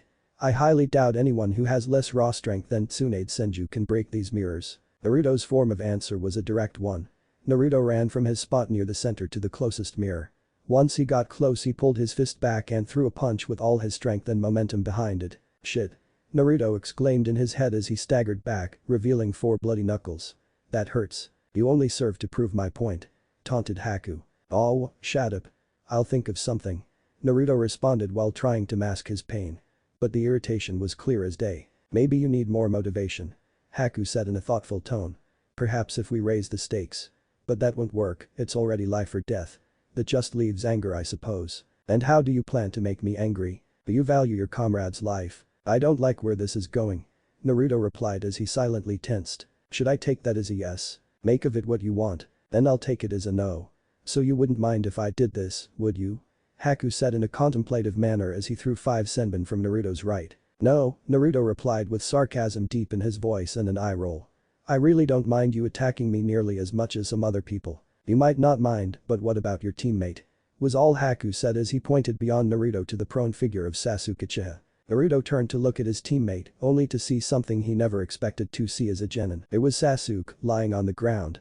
Nothing new. Except for 2 senbon. There were 2 new senbon trapped in Sasuke's body. The senbon were embedded deep into his throat. Naruto just stood there, quivering at the sight with his bangs covering his eyes. I'm sorry. Haku said from behind his mirrors with a hint of sadness in his voice as he watched the 2 boys. But killing is part of the ninja life. You of all people should understand that. Or is it that this is the first time you have seen a comrade die? No, I have seen a comrade die. I've even had to kill one. I will never forget the look on Newt's face when I rammed my blade through his heart to drive off the possession of that Ryuji Yamanaka. I doubt you have had to do that. I can't say that I have. But why do you seem so angry then? Because you have done something I could never forgive. Naruto whipped his head up to reveal his once cerulean eyes were now blood red. But these were not the Sharingan. His eyes had no tome in them. Instead, he had a slit for a pupil in the middle of those eyes. Eyes filled with his anger and hate. Haku was barely able to wrench his gaze from Naruto's eyes and look the rest of him over. His hair had grown wilder, it was bristling like the fur of an angered animal. His canines had extended into that of a predator. His fingernails had elongated and sharpened, leaving claws that were ready to rip Haku to shreds. His whisker-shaped birthmarks had also gotten undeniably darker, for before you could barely see them against his skin. But now they were far darker along with far easier to see. Naruto then stated in a demonic voice, you broke your word. And for that, I'll never forgive you. Haku only had time to wonder what have I done. Before Naruto let loose a blood-curdling howl. While Naruto was shaking, Naruto was now currently in the sewer-like recessions of his mind. He was standing on top of about 3 inches of water. Naruto just sighed before picking a direction and just started walking aimlessly. He knew he would automatically go to his destination. As he reached the end of the tunnel he was walking in, he came to a large cavern. On the other side of a cavern was a gigantic cage that was at least half a mile wide and had bars that were at least 6 feet wide and apart. The only thing that seemed to be keeping the cage shut was a small sheet of paper, about 4x11, with the kanji for seal on it. The difference though about this time that was different about all the other times he had been there was a gigantic fox with 9 tails slamming against the cage. Hey fox. Naruto called out while giving a nonchalant wave. The seal hasn't weakened in the past 12 years and it isn't starting to now either. Shut it with the snarky comments and use my power. The fox roared with rage in its demonic voice. Wow, I don't think I've seen anyone so happy to parent. I said shut it with the snarky comments. You will use my power. That's funny. I thought the landlord decided when the rent was due. This isn't my rent. Consider it, let's see now, a charity. Yes. To pay back that damned brat for breaking his oath. Wow, I thought you, of all people, would be cool with that. After all, don't demons break oaths all the time? Fool. The fox roared with renewed rage. There is honor among thieves, demons. I, the Kyuubi, will not be dishonored like this. Use my power. Naruto's face grew serious. Let's test that fact, shall we? If I use your power, will you promise to not take over? Yes, yes. I promise, I swear it. Please, just let us regain our honor. Alright, lend me your power. A red bubbling mass soon started oozing out of the bars. As it inched closer, Naruto steeled himself for what would soon happen. As soon as the mass made contact, Naruto let out a blood-curdling howl and let the mass envelop him. Back in the real world, as Naruto let out his howl, a red mass began to form around him. It started at his feet, then worked its way up. As it passed the senbon, it violently shot them out. What is this? Haku thought, alarmed. Is this chakra? But chakra is supposed to be invisible. I can clearly see this. And what is this feeling? This substance sends out such an oppressive feeling. When the substance had finished enveloping Naruto, it looked like a shroud with 2 long ears and a tail. And with a flick of said tail, a pulse was sent out. One that shattered the mirrors into the tiniest of fragments. Haku was just barely quick enough to step out of the current mirror he was in before being shattered with it. So, Naruto mused to himself, looks like Kyuubi kept his word. And now, as retribution for you breaking your oath, I'm going to kill you. You were welcome to try, but suddenly Haku froze, before starting again. I'm sorry, but it appears you can't. It appears my master has one final wish for me. So long, it's been a pleasure to fight someone of our caliber. And with that, Haku disappeared with a puff of smoke. Bastard. Naruto roared. Where are you? Then, probably due to lack of concentration by Zabuza, the mist began to lighten. This allowed Naruto a better view of his surroundings. Sakura was fine, physically at least. She was staring at Sasuke with a look of horror on her face. This would probably the first and last time Naruto thanked her for being a fangirl. Naruto then turned his gaze to Kakashi and Zabuza. Zabuza was trapped by several ninja hounds biting into him at various places and keeping him immobile. Kakashi was standing with his arm extended, lightning shooting off of it and his Sharingan exposed. His hand was currently embedded into Haku's heart. Ready to complete the mission, Naruto started heading over to the 2 living and 1 dead shinobi. As Naruto neared, he could hear the 2 men's conversation pick up once the shock was gone. That was Kakashi started at a slow pace, still shocked by what had happened, for a lack of a better term, the most bizarre thing I've seen yet. Not many people give their lives like that. Ah, Zabuza sighed. Haku was one of a kind. Literally. He will be missed. So the demon does have a heart. No, don't mean me wrong. The kid was a very useful tool. Probably the best ever. It'd be a bitch to replace him. But it looks like I'll have to now. After all, he is but a broken tool. Naruto snapped. He was a tool to the village. He knew that. He had been a tool once he started to take missions at 6. He was glad he could protect his village. But the life of a tool is hard. You work ceaselessly with high expectations surrounding you. And if you don't meet those expectations, you are but a broken tool, to be cast aside. Well, he did not know the boy long, he knew he did not deserve this life. Hell, he was innocent. He had clearly shown he never wanted to take a life. It was not his fault he was brought into the shinobi system. People with bloodline traits were often pressured to become ninja. Naruto may not have been able to protect him in life, but he would try to help ease his soul after death. He would let him know someone cared. Don't you treat him like that. Naruto screamed.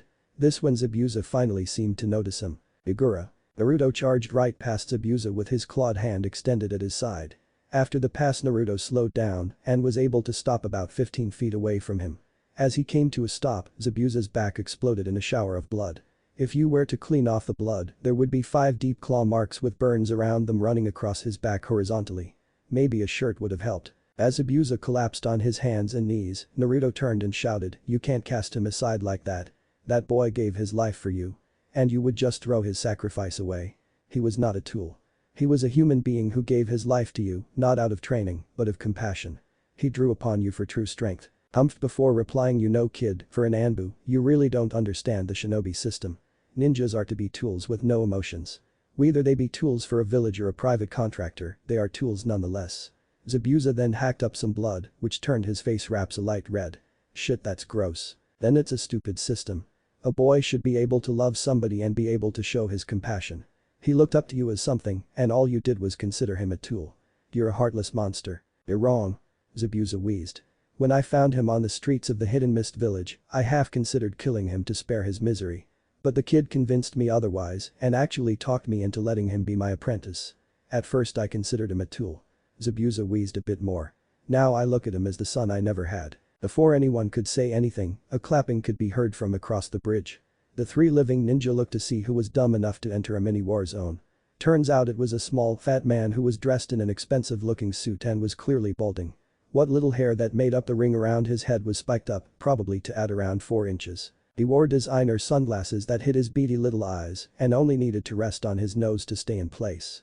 He was walking toward the ninja while clapping his hands, though it looked somewhat painful since one arm was in a sling. "Good work, my dear friends. You have friends?" was the smart-ass response of Naruto. Would his mother ever call him dear? Zabuza taunted, liking now a little more the way this was going. "Shut up, you two. I don't have to take this. Last guy I knew who thought like that is over there," was all Naruto said as he pointed to Sasuke. The man paled before trying to say calmly, "Wah, whatever. Anyway, I'm here to terminate our contract, Zabuza." "No chance in hell, Gatm," was Zabuza's response. "I need the money more than ever now." "Then it looks like I'll have to do this," Gatm said with mock sorrow as a group of at least 150 thugs climbed over the edge. "Did you know, Zabuza," Gatm said with a knowing smirk, "that all these men cost the same as your paycheck? Much better deal, don't you think? Depends if you're going for quantity or quality. But enough, quantity can do a quality job." "Really now? Let's test this as I rip your head from your neck." With this, Zabuza tried to get up, only to be pushed down by Naruto and getting a severe burn in the process. "Damn it, brat. What the hell do you think you're doing? Same could be said to you. Let me handle the thugs. You can have Gatm." "Whatever." As long as I get Gatman in the end. But I can't wield my sword. Can I have some? But before Zabuza could finish, 3 kunai knives fell in front of his face. Wait for the right moment. I'll take care of this. Fools. Gatm screamed as he started running back. Kill them. Kill them all. As the thugs started charging, Naruto simply relaxed and put his right hand up so that his pointer and middle finger was up while his thumb held down the pinky and ring fingers. Hidden miss jutsu. Was all Naruto said before a thick fog started pouring in. The thugs stopped a while wondering what was going on. Wait. Zabuza pondered. Isn't the kid with the Sharingan dead? How the hell did this brat learn my jutsu? Oh shit. Kakashi thought. Okay, mental checklist of teammates. Sasuke. Dead. Sakura. Weeping over Sasuke's dead body. Tazuna. Near Sakura. Good.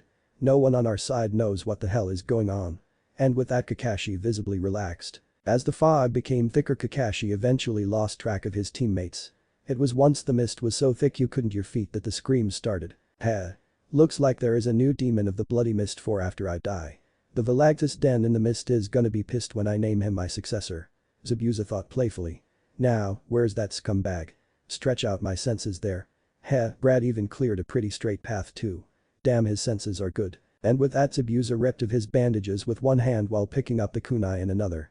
Zabuza placed a kunai in each hand and in his mouth before he started his charge through the mist, jumping over any bodies in his way. Finally he caught up to Gatm but trailed behind to give Gatm false hope. Ha! Gatm exclaimed mentally in triumph. I'm actually running away from a ninja and living. The victory dance in Gatm's head, however, was cut short when Zabuza decided to make himself known and appear right in front of Gatm's face, kunai in mouth and all. Gatm did the one logical thing he could do in this situation. He screamed an incredibly girlish scream while falling on his butt. Well, Zabuza taunted somehow with the kunai in his mouth. Looks like my time is up. I'm bleeding out and I don't have much longer to live. Maybe a couple of seconds at best. Phew. So I'm gonna take as many people as I can to hell with me before I go. Oh look. A wolfish smile worked its way onto Zabuza's mouth, revealing his pointed teeth. There's only one. Shit. Was the last thought Gatm had before his head was pinched between the two kunai in Zabuza's hands. It's done. Was Zabuza's thought before collapsing on the ground wheezing. A couple of seconds later, the mist let up. This revealing a Naruto without the Kyuubi cloak standing among 150 utterly destroyed bodies. It also revealed Kakashi, who along with Naruto, started walking towards Zabuza. As they got closer they could hear Zabuza wheeze out, please, let me see it. I want to see his face. I want a nice memory while I'm in hell. Kakashi nodded before gently lifting Zabuza up bridal style. As Kakashi set him down next to Haku, Naruto lifted up the boy's mask, revealing a feminine face with a small smile and already closed eyes. Haku? Zabuza wheezed. I know that I'm going straight to hell for all the wrongs I've done. And I better not find you there.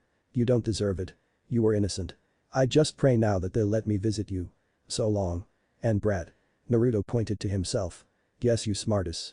You're the new demon of the bloody mist. Use that jutsu well enough, uphold my honor when using that name. Now, can I have my sword? Kakashi went and picked it in two hands, straining under the weight. How Zabuza had wielded this one-handed in their fight earlier was a mystery to him.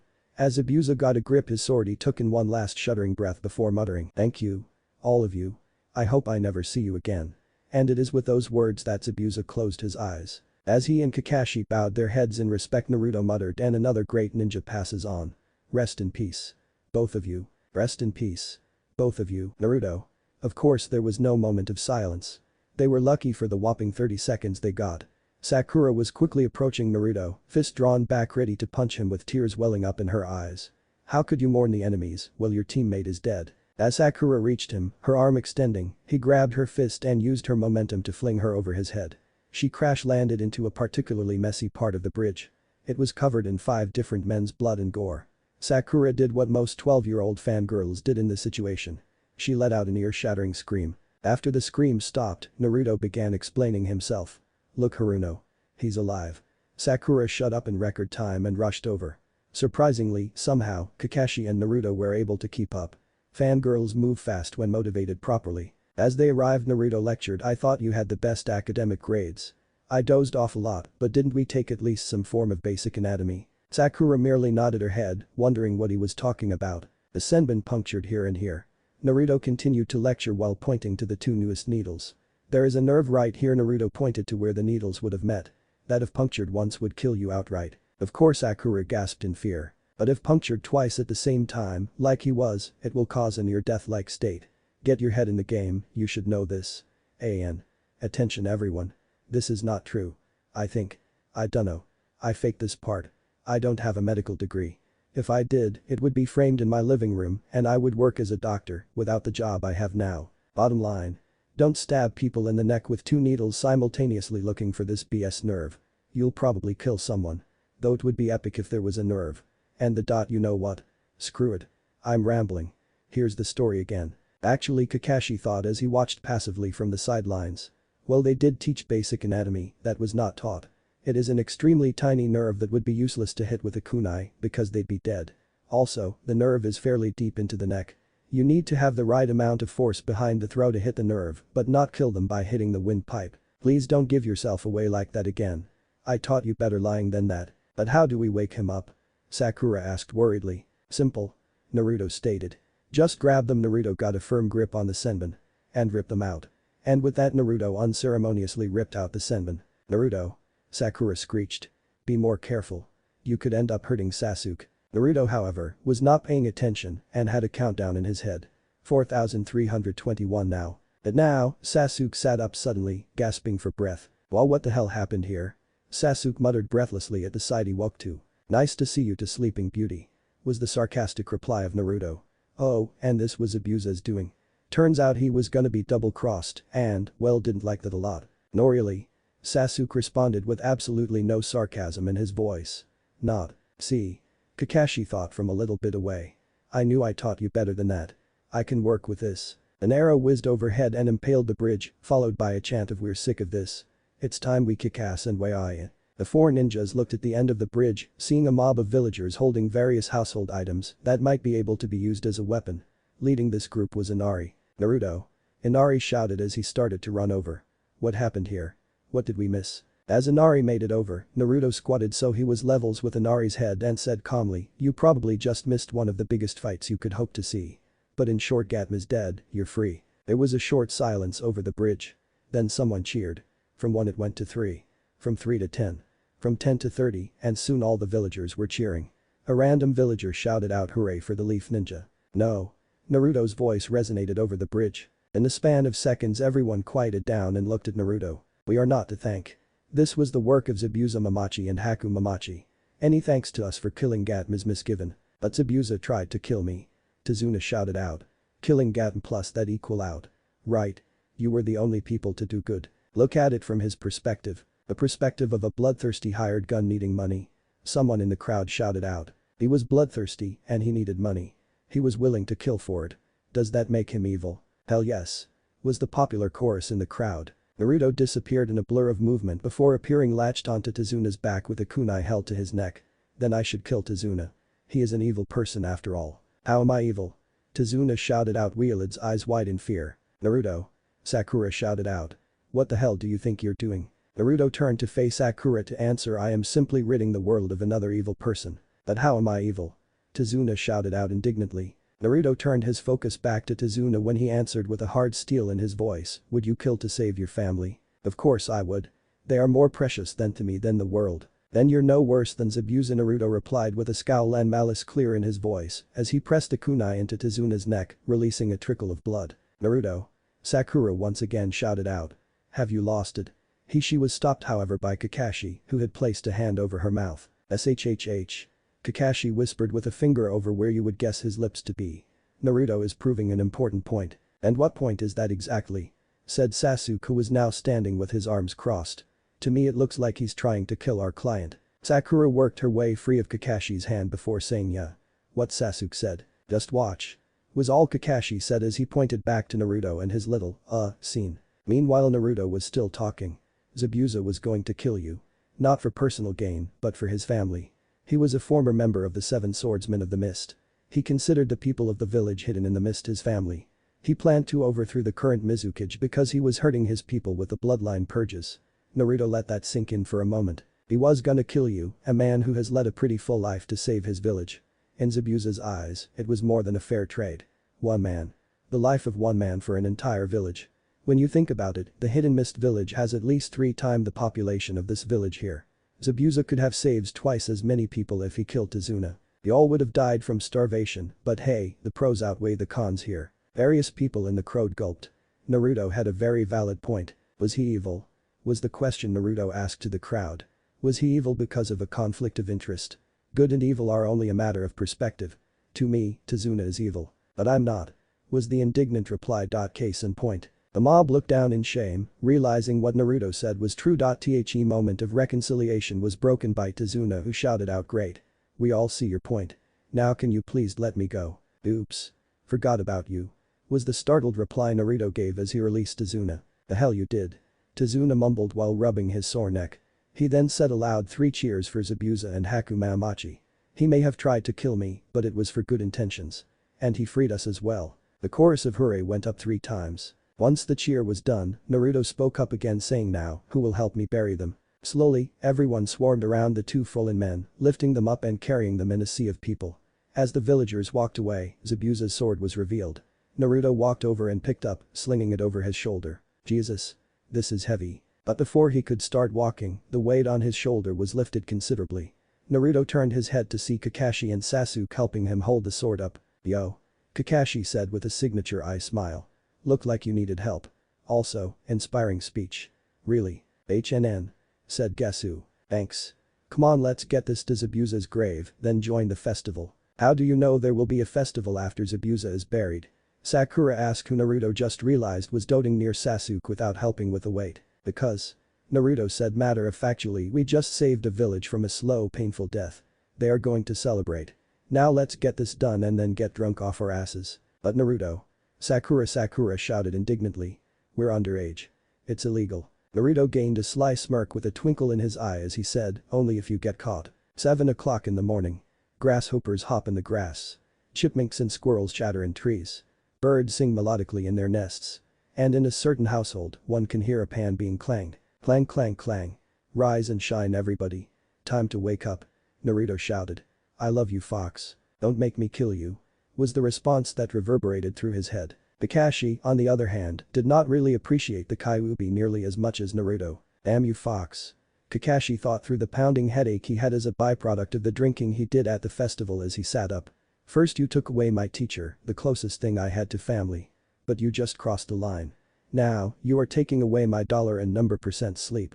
Naruto saw Kakashi's plight through the open door and moved on to the next room, thinking 1 down, 3 to go. The next room happened to be Sasuke's room.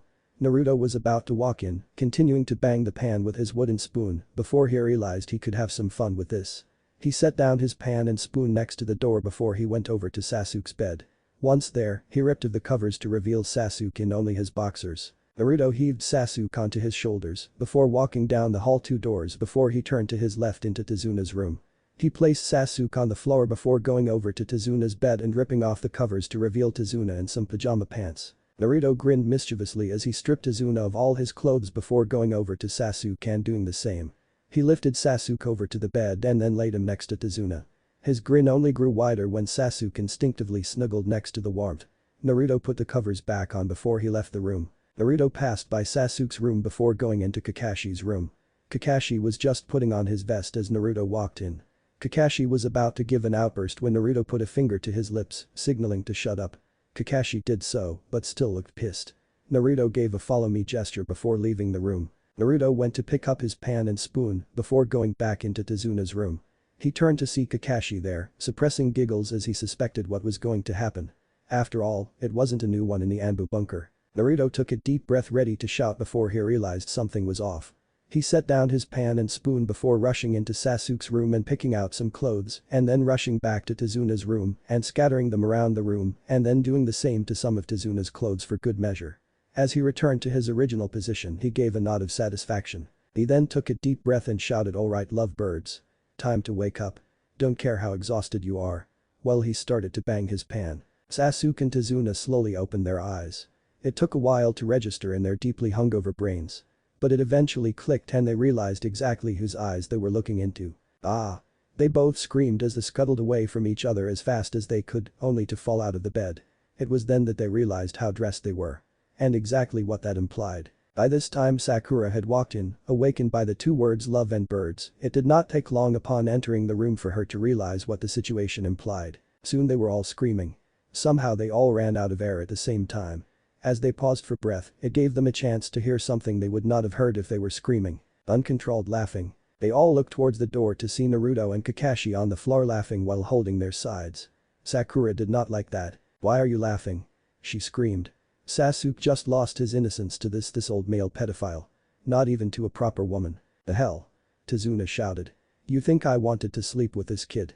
I married." "Hey!" Sasuke shouted. "I'm still here. Stop talking like I'm not here." Sorry." Naruto worked out, gaining a little breath. "But there was a reason I challenged you all to a drinking contest." Flashback. The festival had been going on for about an hour. Sakura had been following Sasuke the whole time, cheering him on when he played a game and then shouting at the person running it when he didn't win. Sasuke were playing a classic ring toss game when she noticed him. "What do you want? Can't you see we're busy?" "Relax. Just wanted to ask you something." Naruto replied innocently. "Make it quick." She snapped. "Alright. Geez. Just wanted to ask you guys if you wanted to grab a drink. You know, as teammates and all." "Are you kidding me? I thought you were joking on the bridge. We're underage. We could get in big trouble. Only if you get caught. Besides, we're old enough to kill. We should be old enough to drink off regret." "I like the idea." Naruto and Sakura both turned to see Sasuke was now finished.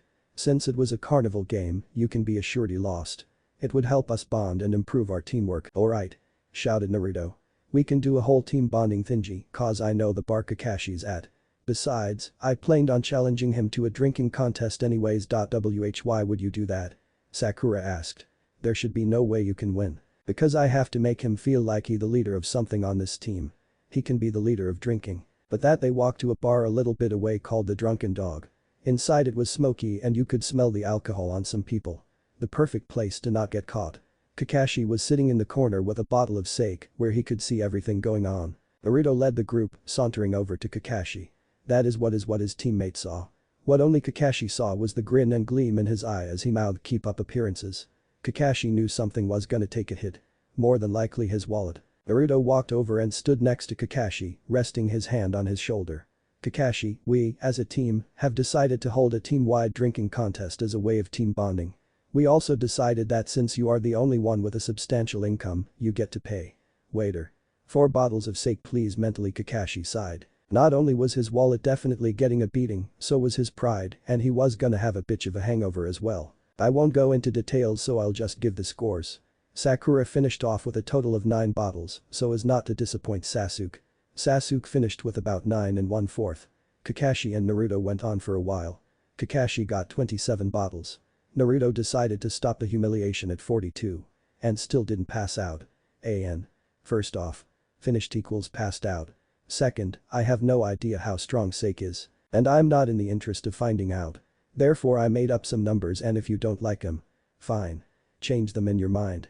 I just did what I thought how a whiskey shot for shot would go down, except with bottles. Flashback end. Wait. Sakura stated, the rush from lovebirds gone and now her hangover was kicking in. "You got us pissed drunk just to mess with us." Naruto just gave a nod. "What the hell is wrong with you?" she screeched, making Kakashi, Sasuke, and Tazuna flinch. "A lot," was the only answer he gave. Kakashi himself could count a few. Head of the list was being an Anbu before he was freaking 10. The voice from downstairs however made everyone hungover flinch as Tsunami shouted up from the kitchen, "Everyone be quiet. Breakfast is ready, so Dad and Sasuke get dressed and all of you get your butts down here." No one said a word as they scrambled to get presentable and eat. Page break. Naruto was currently kneeling in the grass with Kakashi in front of 2 grave markers a week later. One was a simple cross made of 2 sticks but had a white mask with a red swirl hanging from the top. The other was massive. Of course, this was probably because the cross was made by a stick overlaying the giant sword of Zabuza Mamachi. As the two paid their respects for the dead in relative silence, it was soon to end though. "This is stupid," stated Sakura from her spot to the left of Kakashi. "They were our enemies. Why do we mourn them?" "Because," Naruto said through ground teeth. "If you die in the field, along with your teammates, would you like to be given a chance of some peace, even if given by the enemy?" "Why would I die in the field? I have Sasu, fool." Naruto continued. "We are shinobi. Ninja. It is almost like having a prophecy that reads will die away from home in some combat situation. If you don't like it, quit." Sakura chose to wisely leave, there were 2 people capable of killing on her team. And she was pissing off the stronger one. So she went to help Sasuke pack. Or pester him. Same difference. After a while Kakashi broke the silence by asking what now. Specify. You are the new demon of the bloody mist named by Zabuza. Zabuza also gave you that sword. So what will you do with it? I think it's rather obvious. That sword is too big. When I'm older, I'll go get it and seek out the training I will need. As for the bloody mist thing, that stays between the three of us. Right, Izuna? Izuna gasped behind the tree he was hiding behind. He had wanted to say thanks again, only to find them mourning. So he had waited until they were finished just to have this thrown upon him. So he picked a simple solution and decided to go home and drink it off. Tight-lipped. Now Naruto said before he stood up and then stretched his back, we need to leave, let's go. Kakashi got up after him and in a mock salute stated, Captain. Whatever you say. Damn straight, so let's go. Page break. Team 7 stood at the beginning of the newly created bridge, facing the majority of the population of the Land of Waves. Well, looks like this is goodbye. Kakashi said while waving nonchalantly. I don't want you to go. Cried Inari. Inari, Naruto placated, we will visit. It's just we need to head back to the Hidden Leaf Village. We'll visit again. Really? Of course. Goodbye everyone. We need to get going now though. Shouted Naruto. Hey. Kakashi said to Naruto. That's my line. Not anymore. I'm team leader. Remember? Naruto said smugly. I was hoping you forgot about that. Was Kakashi's depressed answer. As Team 7 crossed the end of the bridge, Tsunami brought up a valid point. You know, we still haven't named the bridge. Oh, don't worry about that. I already have a name for it. Really? Exclaimed Inari. What is it? The Great Izuna Bridge. Tsunami slapped Izuna on the back of the head before he continued while rubbing his head. I mean, the Bridge of Bloody Mist. You know, since so much blood was spilt in the midst of this bridge. Everyone cheered at the name, so loud that nobody heard Tizuna mutter under his breath, and this is also where the two demons of the Bloody Mist saved us all. What if Team 7 find out Naruto is an Anbu Sasuke bashing? Thanks for watching my video till the end. If you enjoy this content, then do consider subscribing to my channel and leave a like if you guys need the next part, comment down, and thanks for watching the video and see you guys in the next video.